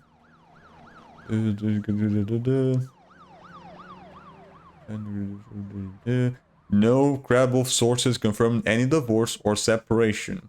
So the dude's probably still married, and he's still fucking doing that shit to other women. Weird. Then also, I'm pretty sure that it's been confirmed that the dude's an absolute fucking gooner. Constantly fucking having like fucking OnlyFans girls on his phone. But I wanted to talk about how this is 100 times worse of a situation than you think. Emiru, very popular female streamer on Twitch, was obligated against her will to do a meet and greet for Twitch if she wanted to keep her show. Emiru's primary bodyguard was banned from the event because in the past he did his job and stopped someone from harming her. Emiru, during said meet and greet without a primary security guard, was sexually assaulted by a man that walked through multiple lines illegally without getting stopped. Emiru stated that Twitch originally wanted to give the sexual assaulter a 30-day Fuck off with that dude. Fuck off with the constant fucking rubber banding bullshit. Where the guy just keeps fucking teleporting everywhere. They also lied about taking measures after the fact, as there are videos revealing the sexual assaulter just managed to walk away. Last year's TwitchCon included a on-camera sexual assault, the streamer breaking her back from jumping into a foam pit. And Oh yeah, we definitely went into that last year. Since then, there have been multiple instances of female streamers getting stalked, and 1 week ago, one got murdered by a stalker in Korea. This is a known issue, and they obviously didn't care. On Twitch, calling for the murder of senators, female streamers, or generic right-wing people has become commonplace and goes without punishment. In the wake of Charlie Kirk's assassination, they still did nothing to prevent someone from walking up to and physically attacking a streamer. To put it in simple terms, and pay attention to what you're about to hear. Twitch created the ideal circumstance for a terrorist to walk up to a streamer that they don't like and murder them. Yeah, imagine if the dude that did that to Emiru also had a fucking actual knife. No security, and the dude literally could have just fucking stabbed her in the goddamn stomach or whatever. And some guy wanted to go kill them. Think about if this was a political streamer, me. Yeah, imagine if it was like any typical streamer that has like very much right-leaning, like Tectone or Asmongold. That dude would have been fucking dead. Screaming and cheering. If it had a knife. Social media Charlie Kirk's assassination. If it was Tectone on that situation and the dude had a knife, they would be fucking dead. She's one of the smartest streamers on the platform. He just walked right up there and attacked her. If he wanted to kill her, she'd be dead. You understand how insane that is? If they wanted to kill her, she would be dead. And then this dude pulled out a knife. Right over here, whatever this is. So, it could have happened. It could have happened. Thank God it didn't, but it could have happened. It could have easily fucking happened. Entire massive amount of backlash to make their statement talking about how this happened, because this is truly a nightmare situation that people don't realize how much worse it actually is. Not to say that it's terrible, it's terrible, but it's even worse. All right. Now, Twitch decided to take countermeasures in regards to their meet and greet. Okay? Literally pay attention to how evil this is. Chibi-Doki is a Oh yeah, I've seen this one. Sorry for the wait, chat. Not having the best experience right now. This was her tweeting at the meet and greet. Yeah, they literally forced her to fucking take off her mask because the fucking tags to make people get in the damn con weren't working properly. Because the wristband they gave me doesn't work. I also had to show my face. It was very scary for me, but I understand why. Essentially, they got VTubers that didn't show their face. They were supposed to be doing meet and greets behind. Yeah, it wasn't just Chibi. Other people also got affected with this shit. To prove their identity to Twitch staff, walking past all of their quote-unquote fans to basically dox themselves. So their security solution was getting people to dox themselves. That was their security solution. The overcorrection. Absolute nightmare. Other people are like, yeah, this happened to me too. I was the head of an ambassador program, and they wouldn't listen. I hope they at least made you show your face privately. Sadly, no. No, they didn't. They just asked her right in the middle of the fucking line, probably, to just remove the mask. This is absolutely insanity. This is the most unbelievably disorganized company of all time. Now, I already showed this clip. What a nightmare. It's her fault for making the community that way, says this guy. Absolute ridiculous insanity. Nice Camilla post there. There's nothing they could say that's insane. And it actually violates federal law, which I think is pretty hilarious. Congratulations to Vader FN and Liliana, the Milk Cup 2025 champions. The Milk Cup is a giant Fortnite event. And as you can see, this is an all-women's event. Mm-hmm. It's an all-women's event. A all-women's event, and the person that wins it is a dude. And a dude won. You'll notice this Vader FN over here. What is he, trans? Yep. A she/her. So they had A quote-unquote she/her.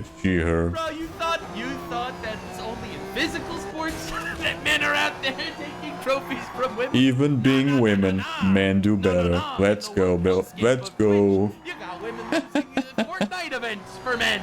To men. It's absolute insanity. So yeah, obviously they won by a lot actually. If you look at the chart, it's like here it's like 230, 236, 241, 249, 264. The team with the most Y chromosomes of any of the teams managed to take a W. Pretty weird.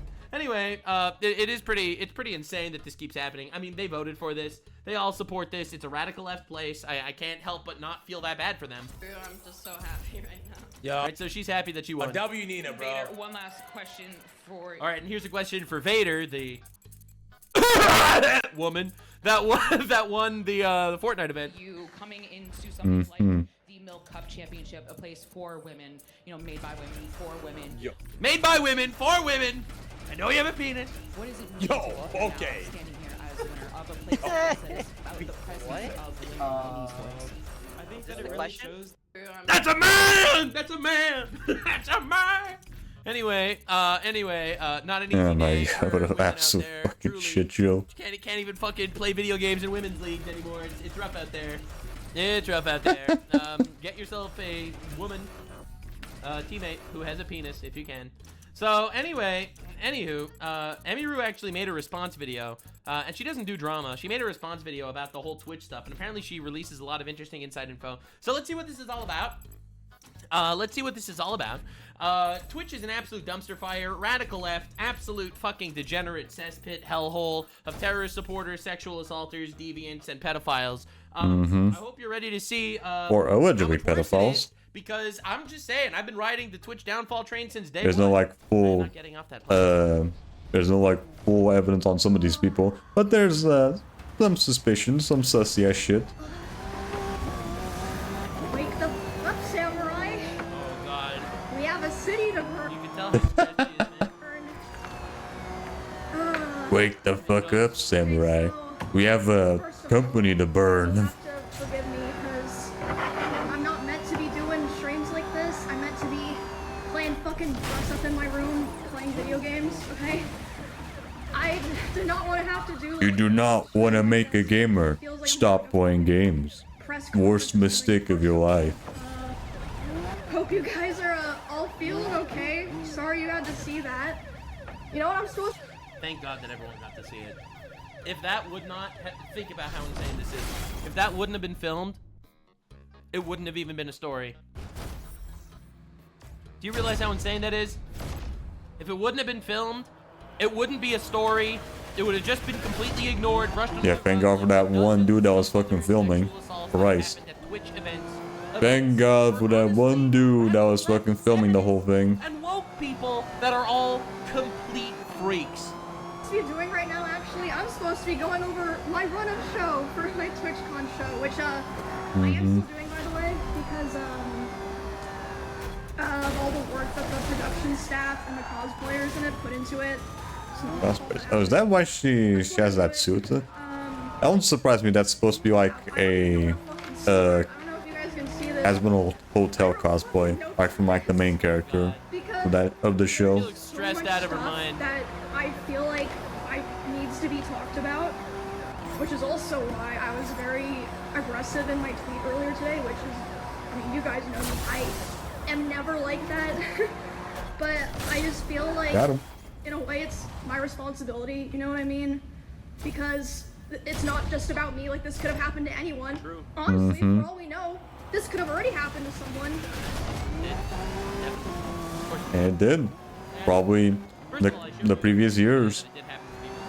And this was probably the only one that people noticed. Parties that happen at Twitch where drinks get spiked and people get sexually assaulted. Yep, yeah, remember that shit from last year? Fucking, the fucking VTuber exclusive fucking, party. People got their fucking drinks roofied. These people. I've never gone, so, Yeah, you know. don't forget about that from fucking last year. So many nightmare stories.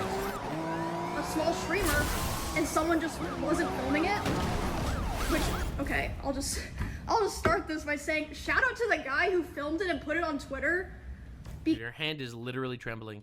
Because last night after this happened, I was thinking, Their fingers are fucking shaking like crazy. talk about this. Like, people need to know that this happened. Like, how am I gonna do that? And then someone happened to post it on Twitter. So thank fucking God I didn't have to figure that out myself. Which, okay, like I said, this Absolute Giga Chat, the one person that fucking destroyed Twitch right then. I could list off a dozen stories on the spot, okay? Camilla's a VTuber who did a meet and greet at TwitchCon. Someone slipped like an air tag into her bag. And then after she went home, stalked her and like tried to break into her house. With a fucking sledgehammer. Yeah, remember that shit too from last year? It's insane. Like, That was also from fucking last year. Camille got her fucking got fucking stalked by some random dude because they got fucking tracking tag on their fucking gifts or whatever. Show or anything like that. It was a plushie the fan gave her. Whatever. Like, you get the idea.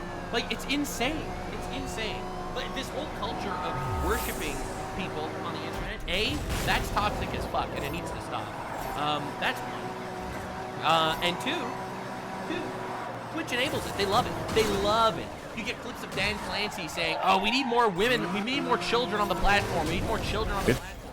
Then he hires another 400 porn stars to start streaming on Twitch. Quote unquote porn stars. I mean, pretty sure that most of them are OnlyFans girls pretending to be fucking Twitch streamers.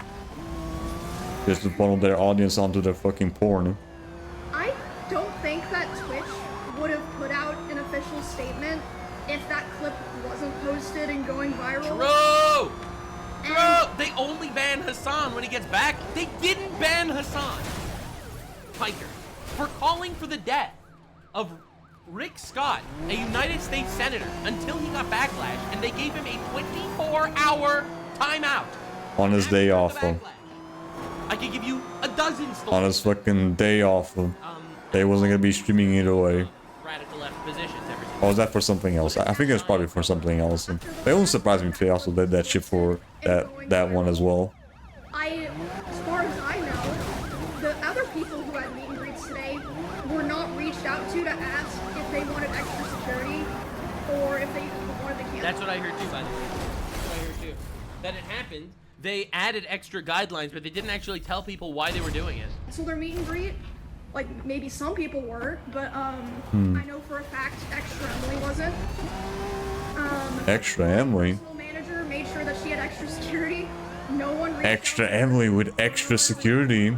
Go figure.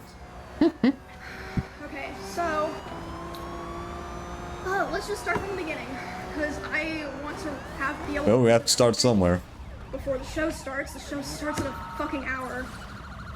Okay. My notes are a fucking mess. It looks like a schizo board.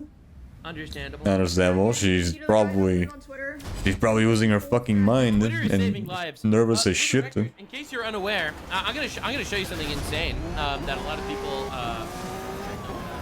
just because they have to see how disgusting these different companies are. If you look at the YouTube videos that were posted, a lot of them are blurry, and the reason for that is this. This is WestJet's video on Emily, on Emiru, this entire situation. Video got taken down for nudity or sexual content because of, you heard it here first, folks, the clip of her getting assaulted. The actual thing that the commentary is about. And YouTube is actively taking this shit down. And if it were not for Twitter, people wouldn't know this existed. I'll just be real. Elon Musk buying Twitter might have saved civilization. Like it sounds so fucking stupid to say, but it might not be wrong.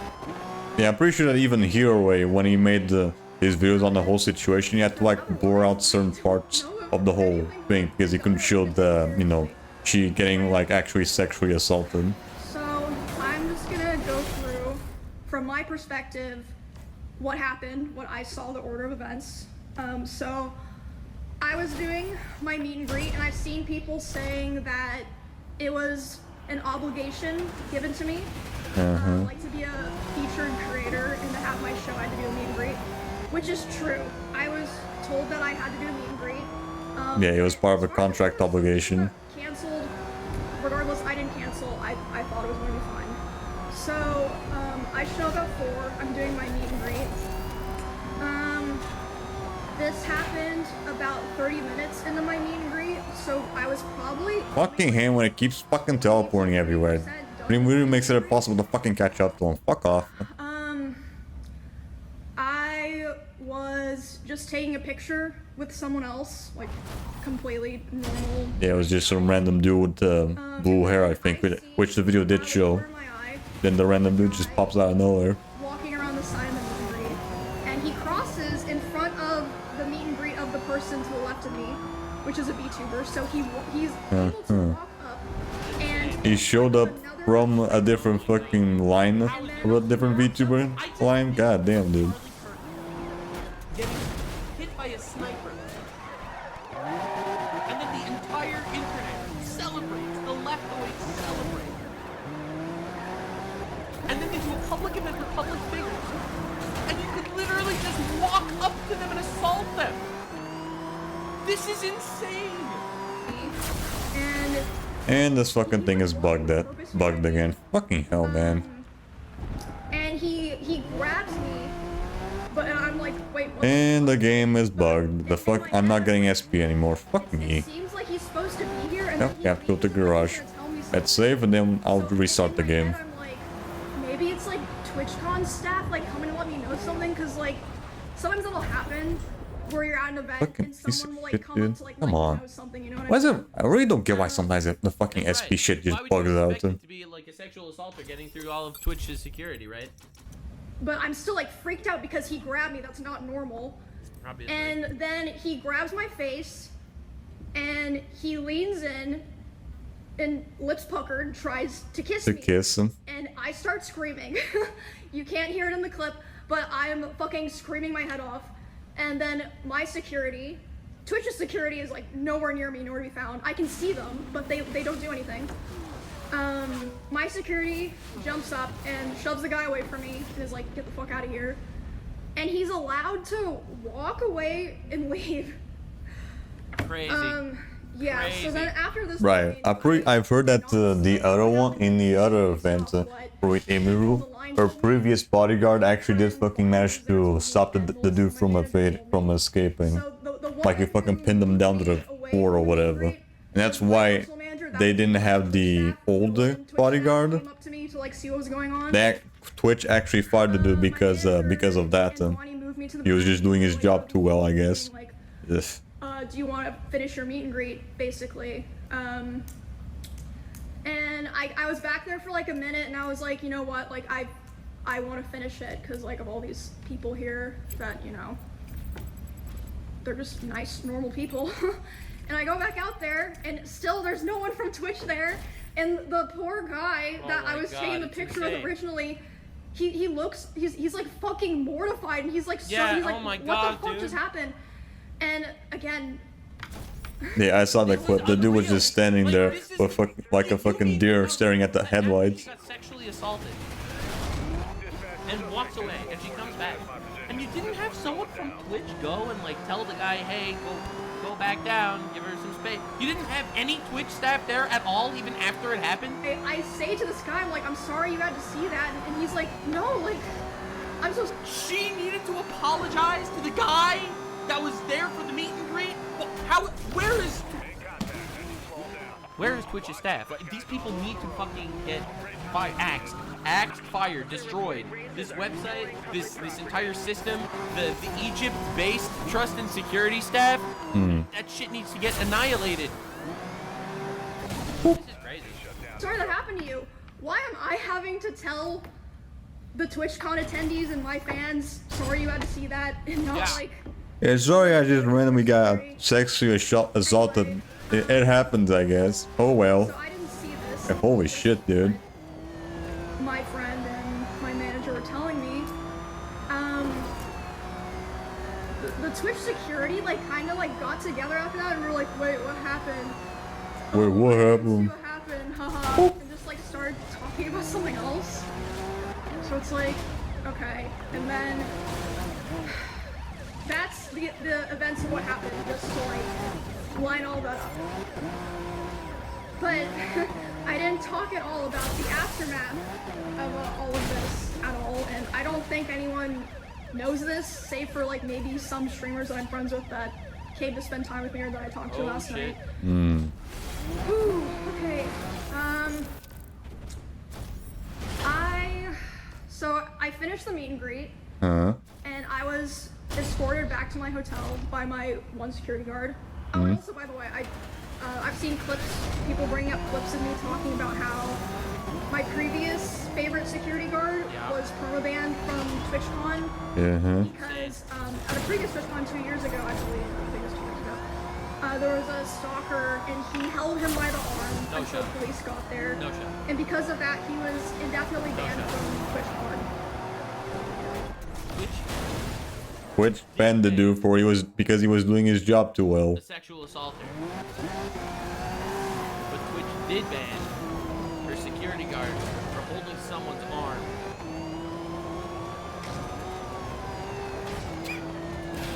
I'm telling you, man, there's something about these radical left organizations and websites that they want people to get hurt. They like are on the side of violence. They're anti-law and order. This is the craziest thing I've ever seen in my life. Like from this all is of the California retards, man. I mean, to be fair, the trust and safety team in Twitch is based in Egypt. Which has a 99% rate of women getting assaulted. Did you know that 99.3% of Egyptian women say they've been sexually harassed? According to the UN. Alright, 99.3% of women in Egypt And you're really putting the And that's not just the people that live in Egypt, it's also fucking tourists as well. creepy to women. Just any woman in general that goes to Egypt gets fucking sexually assaulted. Just a side note. And the fucking safety trust team is based in Egypt for Twitch. Shit here. Christ. Okay, can I just also say, what you guys are seeing here is character development. I've always been the person who never says shit. Like, I just want everyone to have fun for things to go well. Why am I the person who has to do this? Because sometimes when someone throws you the punch, you have to throw the punch back. Before they blame the Egyptians, there's someone else that we have to blame. Oh, never mind. I let some of my friends know. They come to my hotel to see me and spend time with me, like make sure I'm okay and everything. And then my manager's letting me know. She says, That fucking meme. my manager. No, not the Zionists. They're gonna come talk to you about pressing charges, etc. They're trying to find the guy. They haven't found him. Oh my god! It's only because her team is pressing charges that Twitch decided, wait a second, we should start looking for this guy. Oh my god! What a nightmare! He was caught in 4K in a giant event. How, unless you were... And someone managed to get away. Pro-sexual... I mean, to be fair, they're pro-Hamas. Hamas, the largest rape gang in the Middle East. They're pro-Hamas, obviously. They just go out there, they rape people all the time. So why are we surprised? Why are we surprised that these pro-Hamas retards are actually not super on top of stopping a sexual assaulter? I'm like, what? Anyway. Oh my god. So at some point while I'm with my friends, I'm gonna be very surprised if Twitch doesn't suffer heavy fucking consequences from this whole fucking thing. by the way, she's so sweet. Like Like, I doubt that they're not gonna fucking bring this whole event into fucking Congress when they get fucking questioned or whatever. like I have to talk about I doubt that they will not fucking mention it. like, oh, like don't worry about that right now, and then Because now everyone's talking about it. why is my Discord saying hope everything's okay? And I'm like, oh fuck. I guess the clip got posted. Again, thank God someone was filming, because otherwise I don't think Twitch would have said anything. So after that I start getting a lot of messages. I'm responding to people, and my manager comes back to me and she's upset. She's like, Yeah, I would be too. Like, what the fuck, man? people, and I'm really upset because I noticed a lot of negligence around the event, and I'm not happy with the way that they're handling it now. Yeah, no shit. And I'm like, what do you mean? And she's like, well, I asked them, you know, like, what are they gonna do about this? And you know what they said initially? They said, oh, well, he's banned from the platform for 30 days.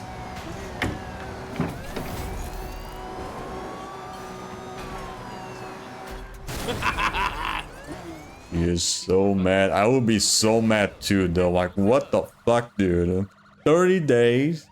Dude, put him in fucking prison, man. Tectone was banned for calling someone fat. Or, like... Yeah, Tectone got indefinite ban for fucking calling someone fat. Chat said hateful things. And the dude that fucking sexually assaulted this lady gets 30 days. Fuck off, Twitch. This is Absolutely fuck off. Alright, this is classic leftoid brain, where words are violence, but violence isn't violence. Also, thanks for the fall damage. Appreciate it. Hold on. Let me check real. Let me just deal with this guy for the try. Who followed? Obviously, like, hello? Like, that needs to be a definite. What the fuck are you talking about? This has, like, nothing to do with anything. No one gives a fuck if he's banned on Twitch. He needs to go to jail, man. This is... Like, we're talking about the convention here. Yes. For the record, no one wants to take this extra step. This is leftoid logic. Protect the criminals. Let them out of jail infinite times.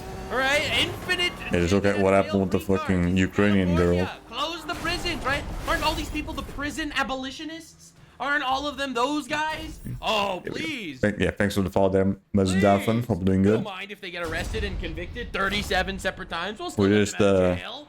we're just doing some shit here with Need for Speed Rivals, and also looking into what happened with the fucking Emerald shit. Locked away, thrown in the hole. Insane asylum, something.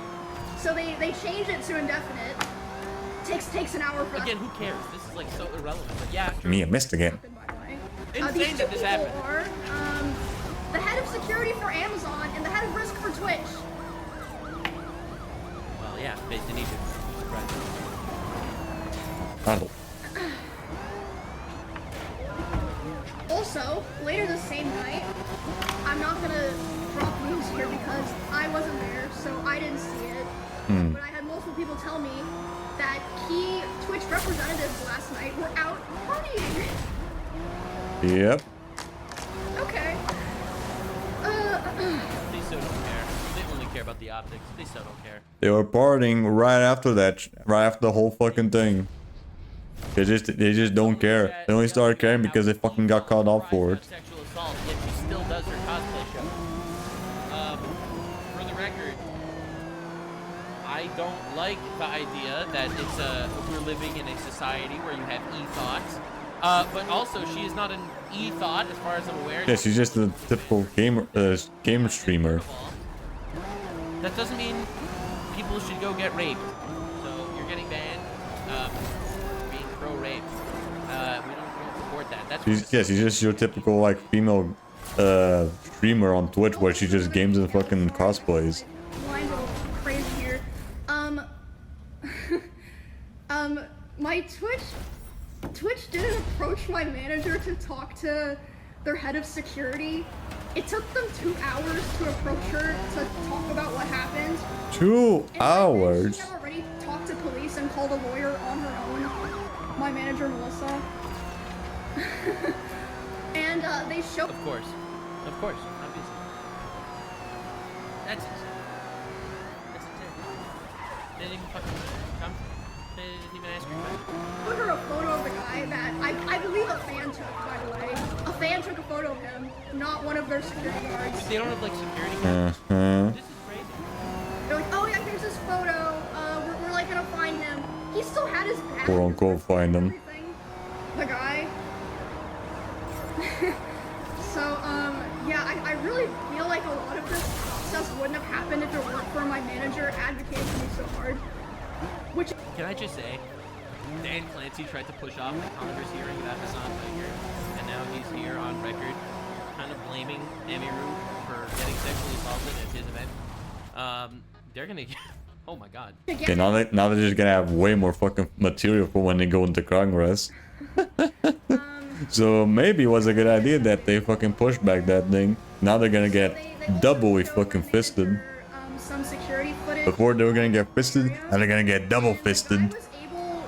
He was waiting for there to be a gap in security, and there was. He was able to walk through the side, not through like the 2 lanes of meet and greet people who had signed up and been like background checked for my meet and greet. He was able to just walk through because there just wasn't like consistent security there.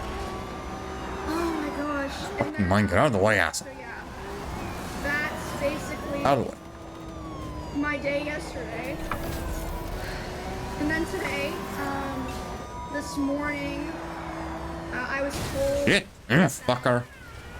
Amazon flew in their global head of something to redesign the whole process and security of the one for the rest Dude, of the Amazon is complicit at this point. I don't care. They know. Elon Musk directly tagged Jeff Bezos to tell him about some of the shit that goes on Twitch. There's no way we don't know this. Like, this is insane. First, your fucker. I'm gonna probably lose them by now. Yep, I knew it. Fuck you. Capitalist company on the planet. Durin, thanks for the 5 subs. This is crazy. Why wasn't there someone like that here already? Or like they didn't do that beforehand? Like, hello? I'm sorry. So Which is so fucking mismanaged. Holy shit. I think they're probably even worse than fucking Bishoujo. They're way worse than Bishoujo by now. Holy shit, dude. And also, I want to make doesn't surprise me though, because I'm pretty sure that gun run was part of like the Twitch staff back in the day. So Gunman probably already got some like shit from Twitch when he made the Bishojo. On security to be able to come to this event in the first place. Like, but I'm not just talking about yesterday. I'm talking about my security for like my RV trip that I did with my friends and stuff. I spent over $10,000. Some people who stream on Twitch don't even make $10,000 in a year. What the fuck are they supposed to do? Like, if you watch the clip, the security guard who pushes the guy away is my security. The woman who pulls me to the back, my manager. If you're a small streamer and you don't have those resources, then you're fucked. Someone in your line's not filming. What the fuck do you do? Nothing. You just get fucked. It's really the same thing with like YouTube. If you don't have like contact with an actual person on the YouTube staff, not a fucking bot, you're not gonna get anything done. And Twitch is an evil company that is literally, that they do not care about people getting assaulted sexually or physically. They don't care. They only care about the PR. All right, they don't care if animals get abused. They don't care if people get abused. None of that matters to them. Fucking asshole! Why is there always a fucking guy on the left there? Fuck me. The vibe. Like Fuck you. I'm genuinely angry. Every fucking time, man. There's always a fucking car getting in the way there. Like it's just ridiculous, and like honestly, I genuinely think there have been other people who have been sexually assaulted, groped, like who fucking knows? There were. We literally have video footage of that happening at these conventions, and just nobody knows, because like I said, they didn't post any kind of announcement, weren't letting other streamers with similar events as me, similar meet and greets know, until there was like a viral clip. That was satisfying. And by the way, they can't even mention my name in it. Thank you guys. Yeah. Thank you. And okay, hold on. Obviously, let me pull up what they wrote, because that was another thing that was crazy to wake up to. Eat a dick. Here we go.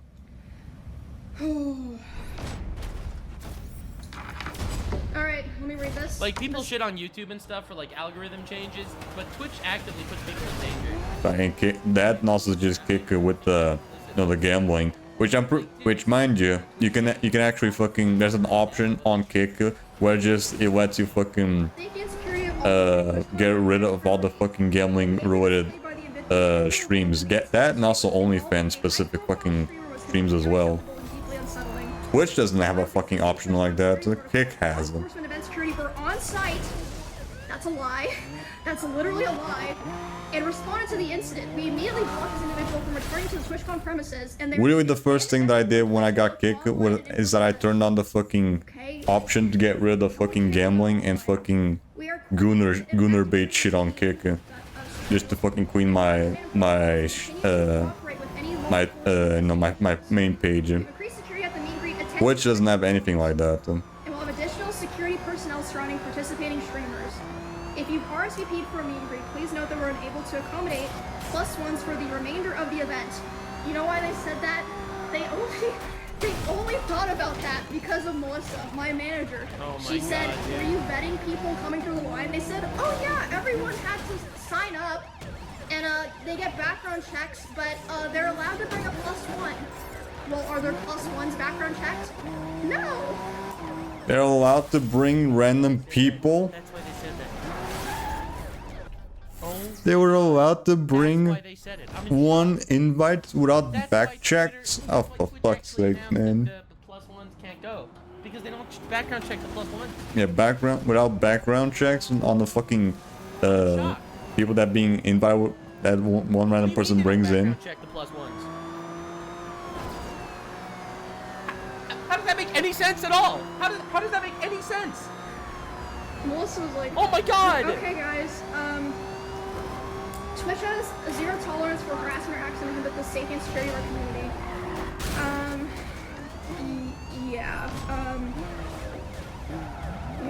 I don't even know, like, I'm just tired, guys, like, I'm just so tired of,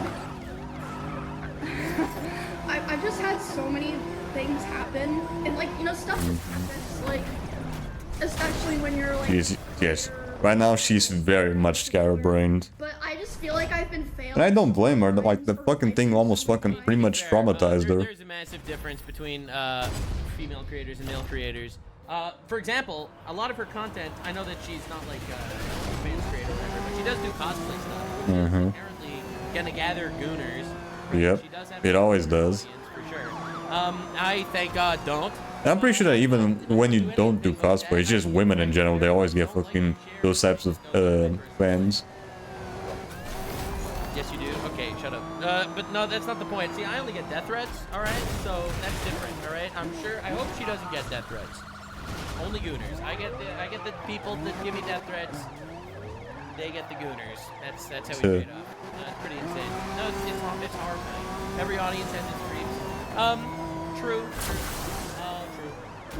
And especially, I think, women's audiences have more creeps inherently. Yeah, You realize those they have way more though.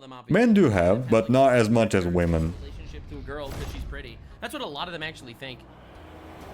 Not all of them, obviously, but a lot of them.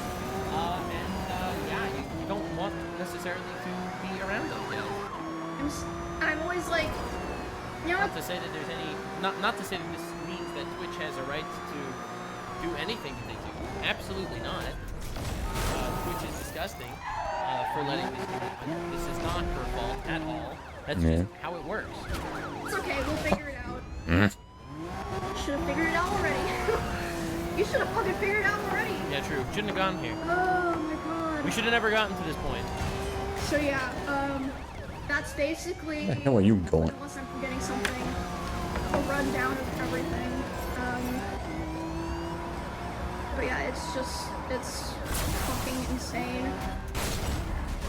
And I mean, I'm not usually the type of person to talk about this stuff, but I'm really glad she is, because honestly, if I talked about it, Nobody would give a shit. if Asmongold, well, my audience would care. If Asmongold talked about it, his audience would care. But when a normie talks about it, that's not like some sort of person that has that reputation of being politically biased. It opens more people's eyes, and I think that this is super important. Yeah, a really good example of that is what happened with Hassan, with the dog shit. Like Hassan was already had already not a very good reputation with a lot of people, and like okay, so but the whole dog thing just opened it up for a lot of more other people that just didn't know what he was doing beforehand. If you weren't into like the whole political shit. Yeah, that's not an excuse at all, actually. Who cares? It's huge their problem.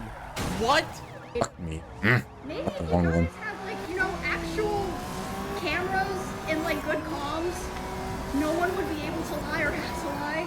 Like, well, why is it better to, or like easier to find out something happened in fucking Among Us than at TwitchCon? Hello? It's fucking insane. Insane. But yeah, I just want to tell you guys all that. This is character development. I'm sick of it. I'm so sick of it. Like this was just the final straw for me. Never going to TwitchCon again? Oh my goodness. Oh. Yeah, I wouldn't blame her if she never went to fucking TwitchCon again. But yeah, This should probably traumatize her to hell and back. I have been. Okay, something else. Sorry, I just keep remembering shit. Uh-oh. It's gonna be like this for the rest of the stream. I saw a thing that said I was in their like top 5 or top 10 most followed streamers attending this event. Again, if that happened to me, what the fuck is happening to small creators that we don't even hear about because no one's filming them? Like they tweet it and like Twitch doesn't feel the need to follow up with them or publicly. It's just. Good point. And what makes you think that this shit hasn't already been happening in the past then? So yeah, I think I covered everything, and I've. I suppose the rest is just gonna be. It's literally just like the Assam thing. Just because it happened now, it doesn't mean that it didn't happen beforehand. What an unbelievable actual nightmare. Holy crap. He just didn't have the same attention as now. Truly evil, despicable shit. Unreal that it got this bad. Absolutely unreal that it got this bad. And yeah, well, that's your tolerant leftoids. That's right. Tectone's been going crazy. I thought Tectone was making some tweets. I'm going to explain to everyone very clearly why Twitch is objectively and morally bankrupt. Emiru's sexual assaulter got banned for 30 days. Emiru's bodyguard who protected her got banned permanently. Oh, that's not explainable. That's not explainable. Yeah, now they have way more fucking bullets to fucking shoot at Twitch in Congress when they get to Congress. Literally not possible to explain. Weird energy at TwitchCon. Emiru situation. Now a fight broke out outside of TwitchCon to some people with bloody faces. The tolerant left. The tolerant left, ladies and gentlemen. That's right. If you're mad at me for highlighting the abuse of Hassan towards his dog, highlighting the damage Hassan caused other creators, criticizing Twitch's mistreatment of creators, spreading awareness of the horrific incident Emi went through, showcasing Dan Clancy's hypocrisy, I highly recommend you understand the term cognitive dissonance. No, it's a nightmare. Yeah, I saw this Hassan tweet. I saw this. The DHS secretary shot her puppy and wrote about it in her book. Cops kill 10,000 dogs a year. A decent number of people support all of that. Think I abuse my dog because she sometimes... The excuse, other people abuse their dogs, so why do you give me shit that I abuse mine? Oh my god! Well, actually, other people abuse animals also, so technically I'm allowed to abuse Yeah, my fucking god, these people are so morally bankrupt, that's crazy. animals, so therefore I am also allowed to abuse animals. Alright, I'm gonna be really clear. They just love making fucking excuses for their shitty behavior. You gotta make this up! This is the craziest response I've ever seen in my entire life. Oh my god, dude! Technically, I don't know if you considered this, but technically they abuse animals. And the craziest part about this is literally like the Palestine argument. It's insane. It's absolute insane. It's like those people don't care about animals. Hassan, you don't care about Palestinians. Like, you can make the same exact argument. It's like, bro, you're supporting Hamas, the people that started the war, that refused to end the war, that literally use human shields, that they just violated the ceasefire. They did, for the record. They bombed random Israeli tanks and stuff, and they tried to snipe Israeli soldiers. They violated the ceasefire. They are the ones that are causing all the death of Palestinians in Gaza. Mm-hmm. You don't care about Palestinians. You support... Yeah, funny enough though, all the news that I got about that, they all said that fucking Israel broke the fucking peace deal or whatever, where in reality Hamas fucking did it first, and then fucking Israel just retaliated. Christ. Hamas. Like, again, we can... This is why you can't trust the fucking media. You always have to fucking look into shit yourself. Otherwise you fall for the fucking propaganda. So, Twitch is a cesspit. It is an absolute degenerate, morally abhorrent cesspit community. It's disgusting. It's truly, truly gross and disgusting. I made this tweet because I think it's important. Twitch's trust and safety team is largely located in Egypt. 99.3% of Egyptian women say they've been sexually harassed. 80% of Egyptians hate dogs because dog saliva is impure in Islam. 90% of Egypt is Islamic. Hassan Piker is the CEO's favorite streamer and uses his dog on stream. 79% of Egyptians express unfavorable views on the U.S. The largest leftist streamer, Hassan Piker, said America deserved 9/11, as well as plenty more anti-American sentiment, no punishment. Obviously, because, again, the trust and safety scheme is based in Egypt. Obviously, they hate the Jews, so why are we surprised? Are you insane? 95% of Egyptians have an unfavorable view of Jews. What the hell? I didn't do anything. Expressing a favorable opinion. I did some, but I didn't do like full damage. What the hell? Twitch geo-blocked all of Israel for a year, and multiple streamers said quotes like Judaism is a demonic ethnicity. Like Mike from PA, a leftist, a very tolerant leftist. Amazon, what the fuck are you doing? Amazon, what are you doing? What are you doing? People don't realize how bad it is. For the record, this tweet that I've pinned is all of Hassan's bullshit that he's been doing on Twitch. And for the record, I have had actual journalists reaching out for information. Actual journalists, I think she's a journalist, right? Oh, like actual fucking journalists, not the fucking propaganda assholes that fucking like to glaze over fucking Clancy and the sun. Twitch. I don't think you understand nearly how bad it's getting. No, this is disgusting. It's evil. It's abhorrent. It's despicable. Twitch is allowing this to happen, and I think that these radical left organizations that are just basically given a free pass because, hey, it's in California. Don't worry, Governor Gavin Newsom, the governor of California, was out there doing PR with Twitch streamers at Twitch. Did you know that? Did you know that? The governor of California was sitting there at Twitch doing PR moves with streamers while streamers were getting sexually assaulted on the higher floor. Oh, interesting. It is an absolute degenerate radical left cesspit. Yeah, again, it's all that fucking absolute cesspit that's fucking California. Fuck that state. Pro abuse, and honestly, I am very much looking forward to the downfall. It's overdue, and let's just say God has a very ironic. Right, you know that fucking meme of Bugs Bunny cutting off fucking Florida or whatever? Yeah, hold on, let me see if I can find that shit real quick.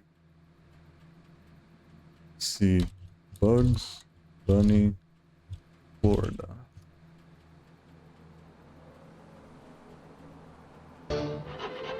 Yeah, this one.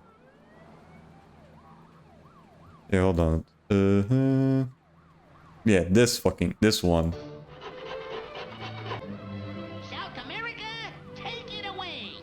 Yeah. Why can't... Yeah, do that shit. Why can't we do that to California? Keep Florida. Fucking cut off California off America and send that shit to South America. That would fucking just make things much better. Personally. Just cut off California. Make it South America 2 or whatever. Or new Canada.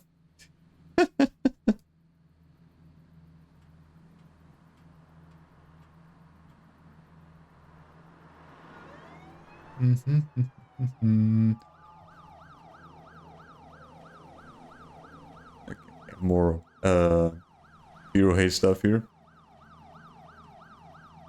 Hopefully you've been keeping up with the Emiru situation, whether oh, we definitely have. We definitely have. That's going to be important context for this.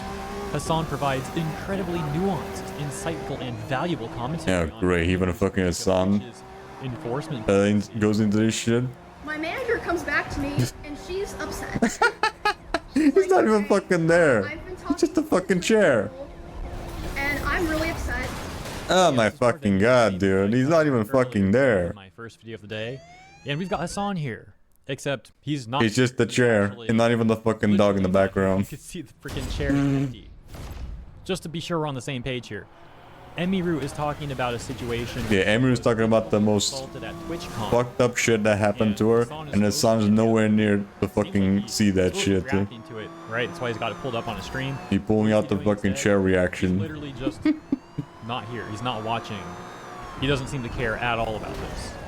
And I totally understand that he does long streams and that he probably wants to get up every now and then to go and get water or whatever else. Just do what I do and just put him like a be right back screen, dude. Why do you just fucking leave the fucking camera on and let the video play? What the fuck is wrong with these assholes? All the times to do that, to leave the stream. He's doing it when Emiru is literally talking about her assault. Like, come on, bro. You can't even lock in for that. It's just a really bad look. And that takes us to the next Kaya clip that's resurfaced. And yeah, the one where the dude just fucking hides the fucking remote or the shock collar. Okay. Hey. No. No. Oh, is this a different one? She doesn't know. She. Yeah. Okay. No, this might be a different one. Because I think it was in this exact same stream the dude hid the fucking remote for the shock collar.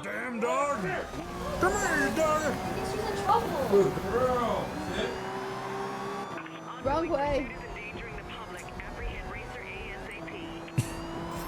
Bro, the way you interact with her. Chad is thanking you, saying thank you, Ray, for being nice to Kaya. Well, it's a tone thing. Like, she thought she was in trouble because you're... Oh, that's Valkyrie? Yeah, I think it's Valkyrie. You never Kaya. You speak quick.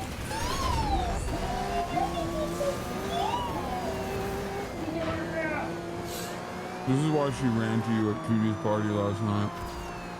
This poor dog is so used to being abused to lay on that bed for hours upon hours on end that she just automatically thinks that that's what Hassan wants, even when he doesn't. And I do appreciate Valkyrie for standing up for Kaya in this clip and trying to. Although she's still a little bit of a fucking enabler. But the reason this for makes Hassan, Valkyrie look bad, in my opinion, is because, to my understanding, that clip occurred before the recent one from almost 2 weeks ago, when Hassan seemed to have shocked Kaya, and that of course went viral. And so Valkyrie does absolutely have an idea of how Hassan mistreats this dog. But despite that, and she always tried to fucking defend him. weeks ago, she went on air on her own stream, acting like Hassan is the perfect dog owner that would never do anything wrong. This is why you cannot fucking take these people seriously. Verify that Kaya is the most loved and spoiled and just the most well-trained and best little baby, or big baby, that I have ever been around and that I have ever seen. But yeah, it's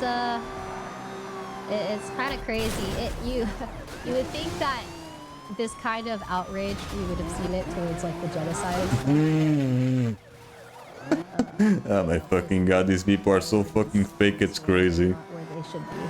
So yeah, once again, you're abusing your dog, but Palestine. On record, running damage My god, these people are so fucking fake and disingenuous. Just like some peak irony, because we can clearly see that she's willing to forsake Kaya's health and well-being for Hassan's sake, to defend Hassan.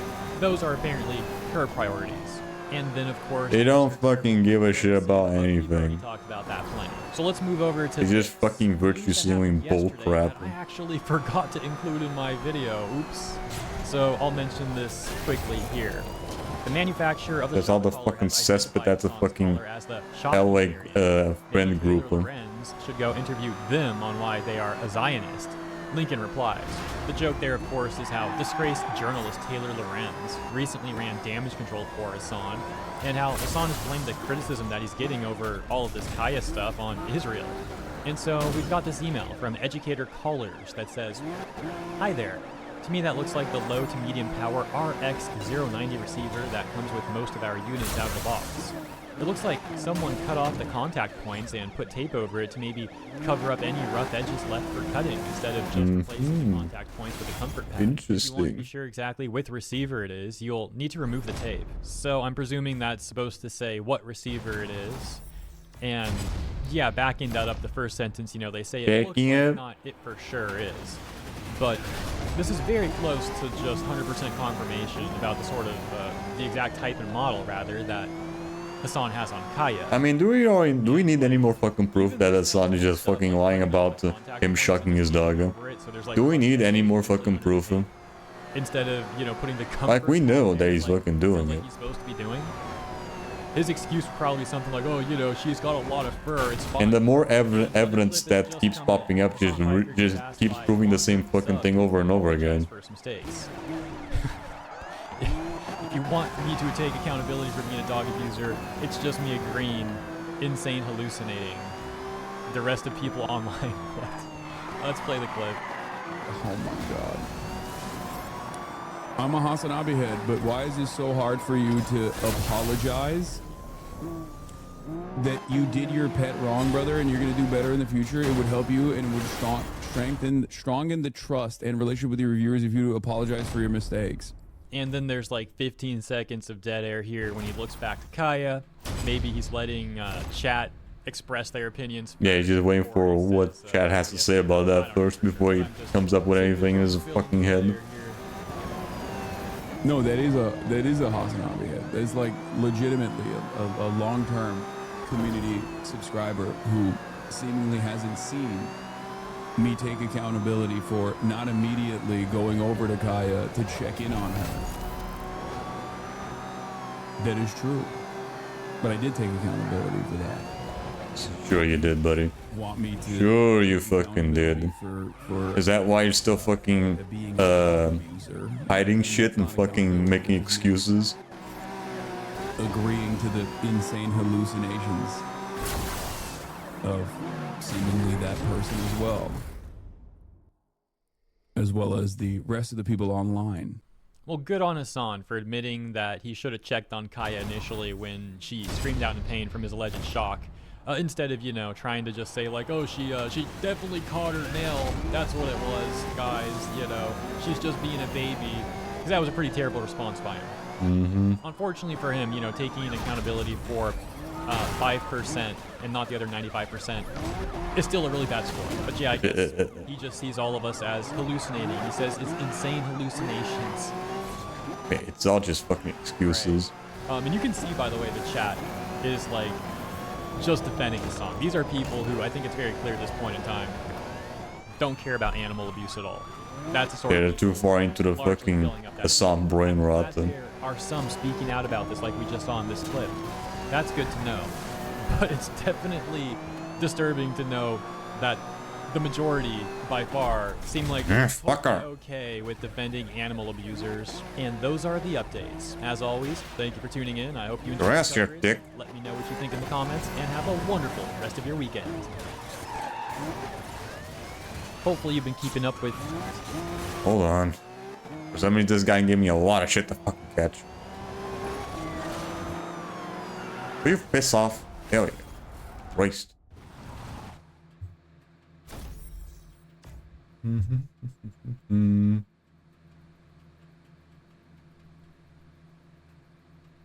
Alright, what else do we have? This might be the last video for the day.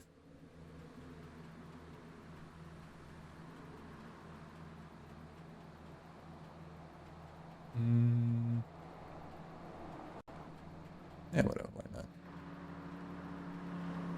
I'll just watch like a little bit of this one on stream.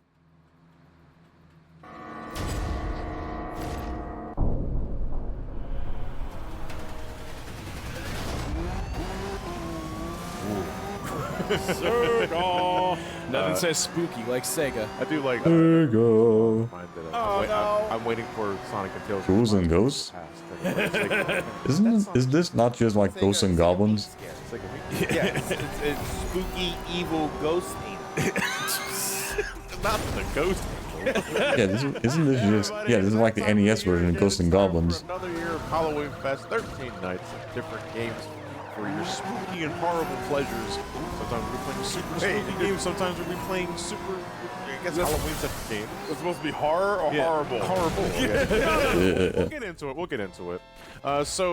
This year, outside of Castlevania, I also decided to step back into the realm of ghouls and ghosts. Because I have a very love-hate relationship with this series, as those who've watched my videos before. As the NES game is trash, and no one should waste their time with it. But I do love Super Ghouls and Ghosts on Super Nintendo. That is legitimate. That is until you get to like the last part where you have to fucking get the true ending. Oh, that Genesis twang.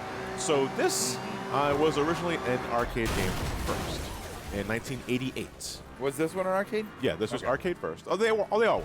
Okay. This was arcade first in 1988. Then it was released as one of an early Genesis game in 1989. This is one of the first. Was this that early? Yeah, this was 1989. Wow. And this was ported from the arcades. And then it got an NES version, right? Yes. Oh, okay. Before he got his work, he was working on Phantasy Star around this time, I think. And before he got arrested. Okay. I have not heard anything about Phantasy Star. Not for nothing. I might do those games once you do the Mega Drive collection on PS3. Run as well as they do. This, when you compare it to the arcade game, is pretty fucking close to the arcade. Like in terms of like how it runs, the graphical fidelity, the sound, especially the sound. So A+ job on getting the arcade game to the Genesis. All right. So what we're gonna do first is we're gonna activate level select. Right, so it's up, down, left. That's left. We're gonna use that later. Now we're going to activate debug mode, which is debug mode. Let's see. Cool. All right, so we activated both of those for this Let's Play for one specific reason, because ghouls. But because to make the game easier. The Ghosts and Goblins tradition, you got to play the game twice to get to the true ending. Yeah. And to get to the actual final boss. We're not doing that for Let's Play because it is very exhausting. So I activated debug mode, which those that play Sonic might find this familiar. So when you pause the game and you hit the, I think it was the A button or C button or something like that. Okay, yeah. Hey folks, John from the future here. I wanted to clarify a bit on why the debug mode code didn't exactly work out, and it turns out it's a matter of priority. If you're entering both the debug code and the level select code, you have to enter the debug mode code first before activating level select code. If you do level select first, for some reason or another, this makes debug mode impossible to activate. I don't understand why it works that way. I'm just going to attribute it to old school Genesis jank, but that's exactly why debug mode didn't pan out. Old school programming jank. Not really necessary, just a precaution. That's fine, we can do that. We'll work on that. Yeah. Debug mode has a frame-by-frame toggle, it has a slowdown toggle, and it has invincibility. Invincibility is probably what I was going to be using for specific points, because I did do a test playthrough of this game last night. It took me less than an hour to beat. Okay. So is it pretty short? Test playthrough so that the SGB playthrough doesn't take an hour. Yeah. By the way, the booby trap treasure chest is a thing that you've seen in like another Ghosts and Goblins game. Yeah. I've noticed that the first treasure chest in any of the chests in Ghouls and Ghosts is always a wizard first, because he eats shit hard. Because the game is already starting. So it's a fucking beginner's trap, I guess. You know, and it's like I don't know why they're like this. You get cock blocks like. But yeah, so the name of the game is. Meanwhile, Reapers are coming at you. You're throwing sideways here. Yeah, I mean they're essentially the standard zombie enemy of Ghosts and Goblins. Like they spawn typical graveyard level. Completely random intervals. They can be right up your ass. They can be well ahead of the game. But as you've noticed already, I'm demonstrating the thing that makes Ghouls and Ghosts special. You can aim up. Yeah. You can aim straight up in this game. And You can aim in different directions. Straight down outside of one boss fight in this, but still, that's a notable change from the original arcade game. Yeah. However, Remember the SNES telling you once you beat the final boss, you have to go to the game again in order to save the princess? Yeah, that's for. It was super cool. Yeah, that's for this version. You have to go through. Games like. Well, no, but the names. You have to go through the game again without dying or whatever, or having like a specific weapon and do the boss before you unlock the real ending. I think it was the same thing with the Ghosts and Goblins, the NES version. A redone of this game. Right. And comparatively speaking. Oh, that was an comparatively speaking. I'm trying to get all the words out right now before I lock the fuck in and start playing this. Gotta lock in. If you were to ask me... Been a long time since I played Ghosts and Goblins. Yeah, I've beaten the SNES one before. When I beat the final boss and saw that I counted, and I beat it because there's no way I'm doing that shit again. Right, I mean, at least with the SNES version, it looks like there's like debug. Oh wait, no, they're playing the Genesis version, so I don't know if the SNES version has like debug mode. Okay. Or like level selecting. And it's like, I'm appreciative of being able to aim in multiple directions. I didn't know what I did there, but that's... Whoa! Okay. Okay. Sorry. Whoa, you almost got bar mitzvah. Lost. Bar mitzvah? Happy's back. You know, but this is a weapon exclusive to Ghouls and Ghosts. This is the sword. It is a short-range option, but it does cover a lot of ground vertically and horizontally speaking. It's not a bad weapon. So if I see this around the world, I'll generally make it a habit to pick the weapon.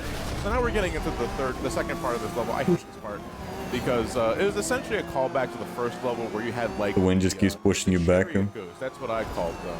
That move up and down, and you had to avoid them. Epilepsy warning, by the way, because the rain is just scattering left and right. Right, and yeah, old school games always have, you always have to be very careful, like fucking epilepsy shit. They just love flashing the fucking screen. But they are really good for the tentacle enemies that I'm just striking there. Otherwise, ranged weapons have a harder time taking care of them. Also, the trees are just taking them back. Like, I know. I can't believe what I see here. Lost control of the fucking car They there. are disgusted by your history. You're playing this? Yeah. How dare you? All right, checkpoint time. Thankfully, because we're already at the boss. Yeah, but you also have 2 minutes. Yeah. Oh, we have plenty of time. Like the Cyclops? What? Sure what this is. What do you mean? I was right next to the fucker. Piss off with that. I was right next to the guy. What do you mean I lost him? Ghosts and Goblins. Fuck off. Continues, and whenever you reload, you literally go back to where you died. That's cool. So yeah, Ghosts and Goblins, as much as I fucking hate that game, I cannot stress that enough. Yeah. I hate Ghosts and Goblins in the NES, so its continuous system was very generous. Which is funny because Super Ghouls and Ghosts, I think I talked about it in that Let's Play proper, actually put a limit on the continues you had. You had to get money bags to buy more continues in this thing. Otherwise, if you weren't actively going out to get points in that game, you could run out of game, and you had to start from the beginning. So it's like a step down. But granted, getting extra continues in Super Ghouls and Ghosts was super fucking easy. Right. So continues might as well be infinite. All right. So I guess. Yeah, Ghouls and Ghosts is a very strange franchise. Like, okay. I have a very interesting relationship with it, just as far as like, I love it. That's it. Just like it's super difficult, but it's kind of a lot of fun. Yeah. But it also It's also very fucking hard. like it's almost like a bad version of when we think about like retro games and we think about remember Why is there always a fucking car on the left there? Every time I pass there, there's always a fucking car there. And yet, it's a popular franchise, or it was a popular franchise. Yeah, was popular. Was. With only 2 entries that they just kind of redo over and over. Okay, they're all versions of Ghosts. Right, I'm pretty sure the last time there was anything Ghosts and Goblins related was fucking the new Marvel vs. Capcom game. The more recent one, that is. With the shitty ass 3D models. Was Ghosts and Goblins, there was Ghouls and Ghosts, there was Super Ghouls and Ghosts. Then there was... Was it Infinite? Yeah, Marvel vs. Capcom Infinite or whatever. Then there was Ghosts and Goblins Resurrection, which was released for the Switch. I think that is the most recent. So the turtle shells, while they're bouncing like that, are completely indestructible. You're just meant to avoid any of the turtles that you see on the John shows us turtle. Yeah, absolutely. So I'm going to be trying my best to, play the game the best of my abilities and keep you guys somewhat interested. I already lost Mac, to be honest. Yeah. Jesus. Put the phone down! I was on my phone, but How's your phone, by the way? No, you weren't. Yes, I am. I'm on the wiki. Because I remembered that this game was also one of the 5 Super Graphics games. Super Graphics? Yeah, Super Graphics was a. By the way, I'm sorry to cut around here. I fucking hate this part so much because pieces of this bridge will collapse. Can you tell what parts collapse? No. Hold on. Yes. What? The ones that don't have the dots. Okay, so you're on like 2. All of the 2. They go 2 by 2. Yeah. Right. So there's a 2 by 2. Yeah, there's like a couple in the middle that don't follow the pattern with the no dot and dot. So it's probably the midpoint that's gonna fall off. My guess. So Uncle thinks the one in the middle because it sunk a little lower. Do you see? Right? No. The one that goes just a little bit higher. Yeah. Nope. The one that your back foot is on. So step back. No. No. Random pieces of this bridge, I don't know how the fuck you're able to tell, will fall apart. And there is a sand pit in the bottom that's instant kill. I'm going to... By instant kill, I mean like an alien comes out and eats you? Yeah, there is a creature in the bottom that will instantly kill you if you touch them. Interesting. You see, that's what it is, right? It's like, you see, I would think the thing in the center right there, right? That looks dangerous. It's safe. No. But then right next to it... Yeah, it's like... Ugh. Yeah, That's it. It's about tricking you. And down it goes. You could have given him another Sprite. Yeah, seriously. That's I mean, the thing is, games like this they're meant to be. They're meant to be bullshit harder. Yeah, Because they're quarter munchers at quarter munchers, and also with back in the day we just rent the fucking game, like a weekend or whatever. At home is rental. Yeah.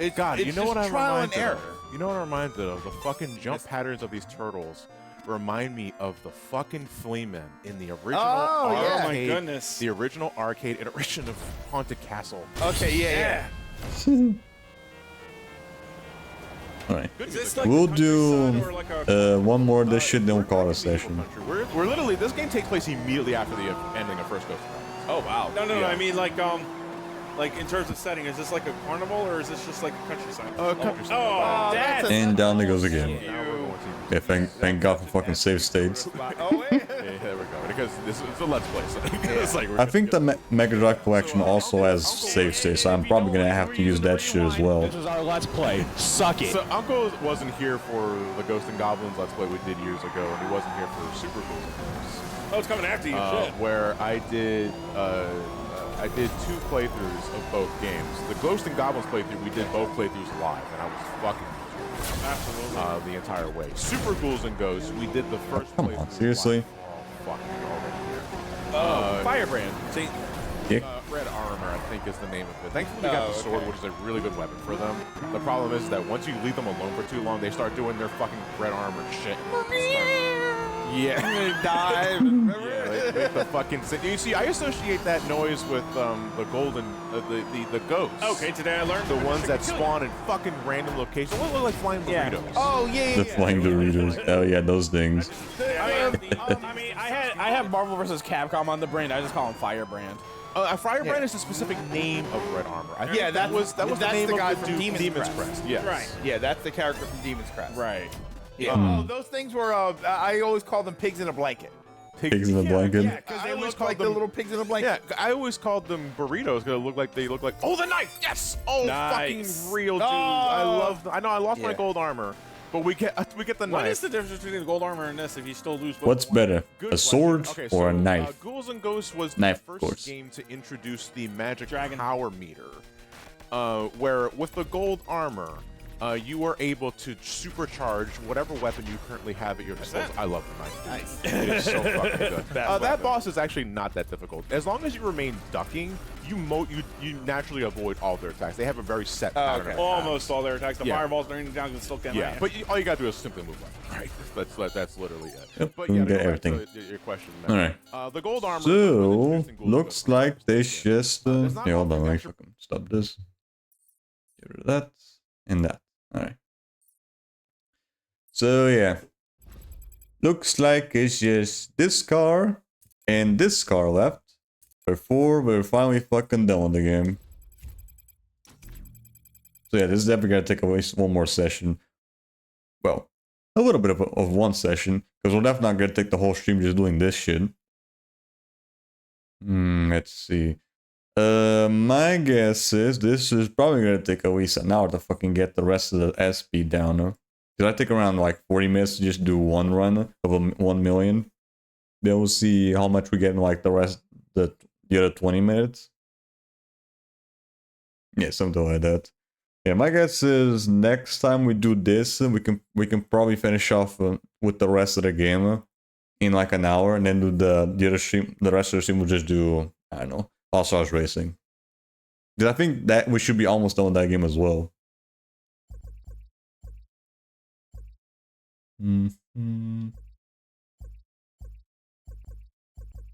Yeah, looks like we're good on that as well. The Pursuit Tech upgrades don't increase as well, just because the ones in here, this car over here and the other two are DLC. They don't count for statistics for some fucking reason. And also, yeah, this car is just locked behind fucking Overwatch, which you can't get anymore. So it's fine. So yeah, now you only have to worry about 2 more fucking cars before we finally fucking done the game. And finally being done with Need for Speed Rivals. For now. Because I might end up doing this on PS5 at some point. Maybe. We'll see about that. Although I still have way more other fucking PS4 games to do when we get the PS5. Way more fucking games. So yeah, but we're almost done with Rivals, finally. Almost fucking done, just a little bit more.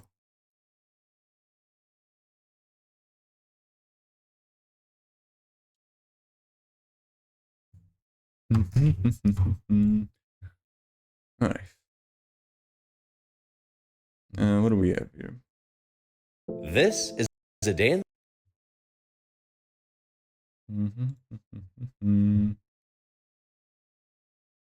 Here we go. Day in the life of our parents.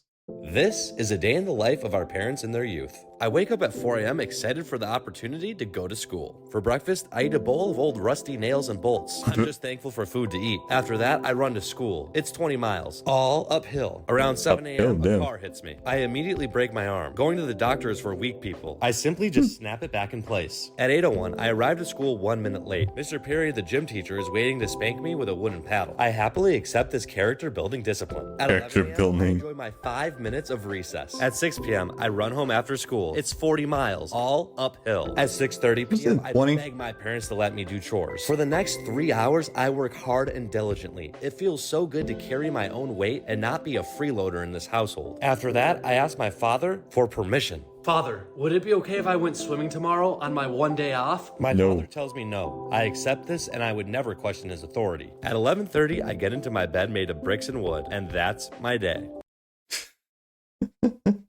Sure, buddy.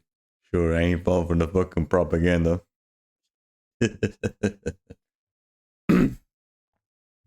Okay, yeah, it wasn't that bad, dude. They weren't fucking living like fucking cavemen.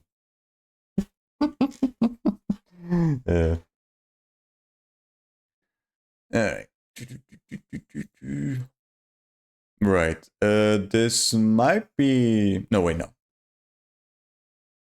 I was gonna say this might be the last time we have to do like some farming shit.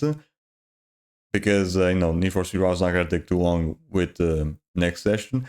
But we're probably also gonna have to farm some stuff with All-Stars Racing as well.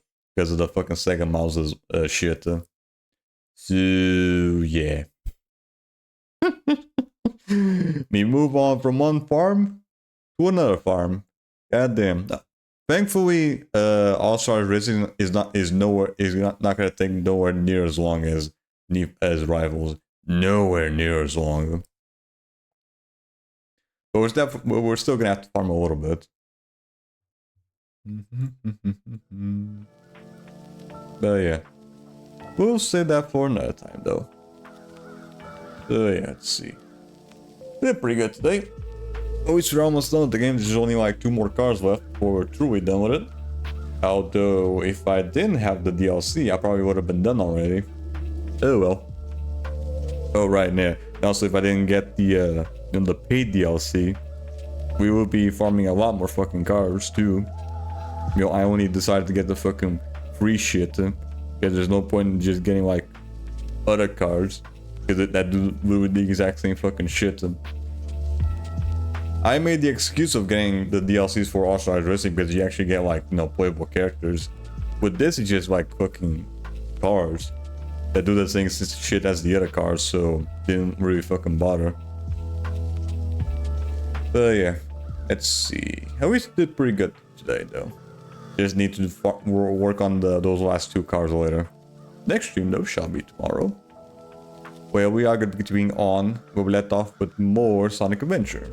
Right, let's see. Last we left off, we were kind of done with the medals. Kind of. There's still the ones left for the Chow Garden, which we're probably going to leave for last. And we did a little bit with the medal hunt. Not medal hunt, the mission mode.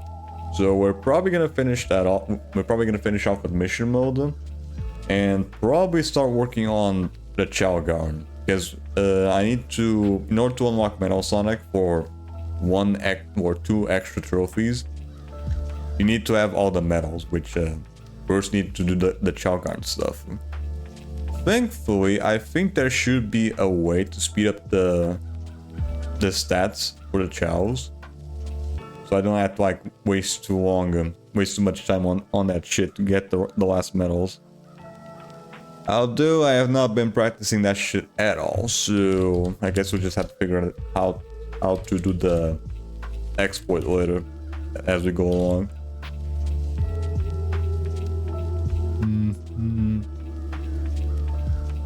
But yeah, again, next stream shall be tomorrow at 11 PM GMT1, where we are going to be keeping on, where we let off with more Sonic Adventure. If you would like to be notified when I go live, or any other shenanigans of my live stream schedule or video uploads, you can go to my Discord where you'll be notified as such. If you also want to keep track of any previous streams that I've done in the past, you can also go to my YouTube channel as well. Now with all that said and done, who are we gonna be rating today? Well, let's use on right now, shall we? Let's see here.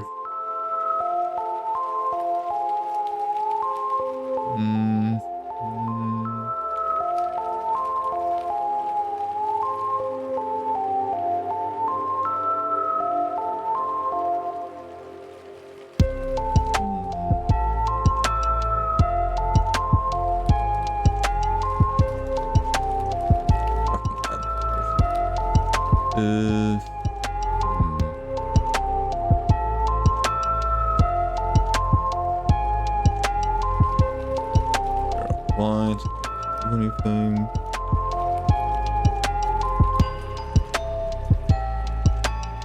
I might have read them. Such someone else.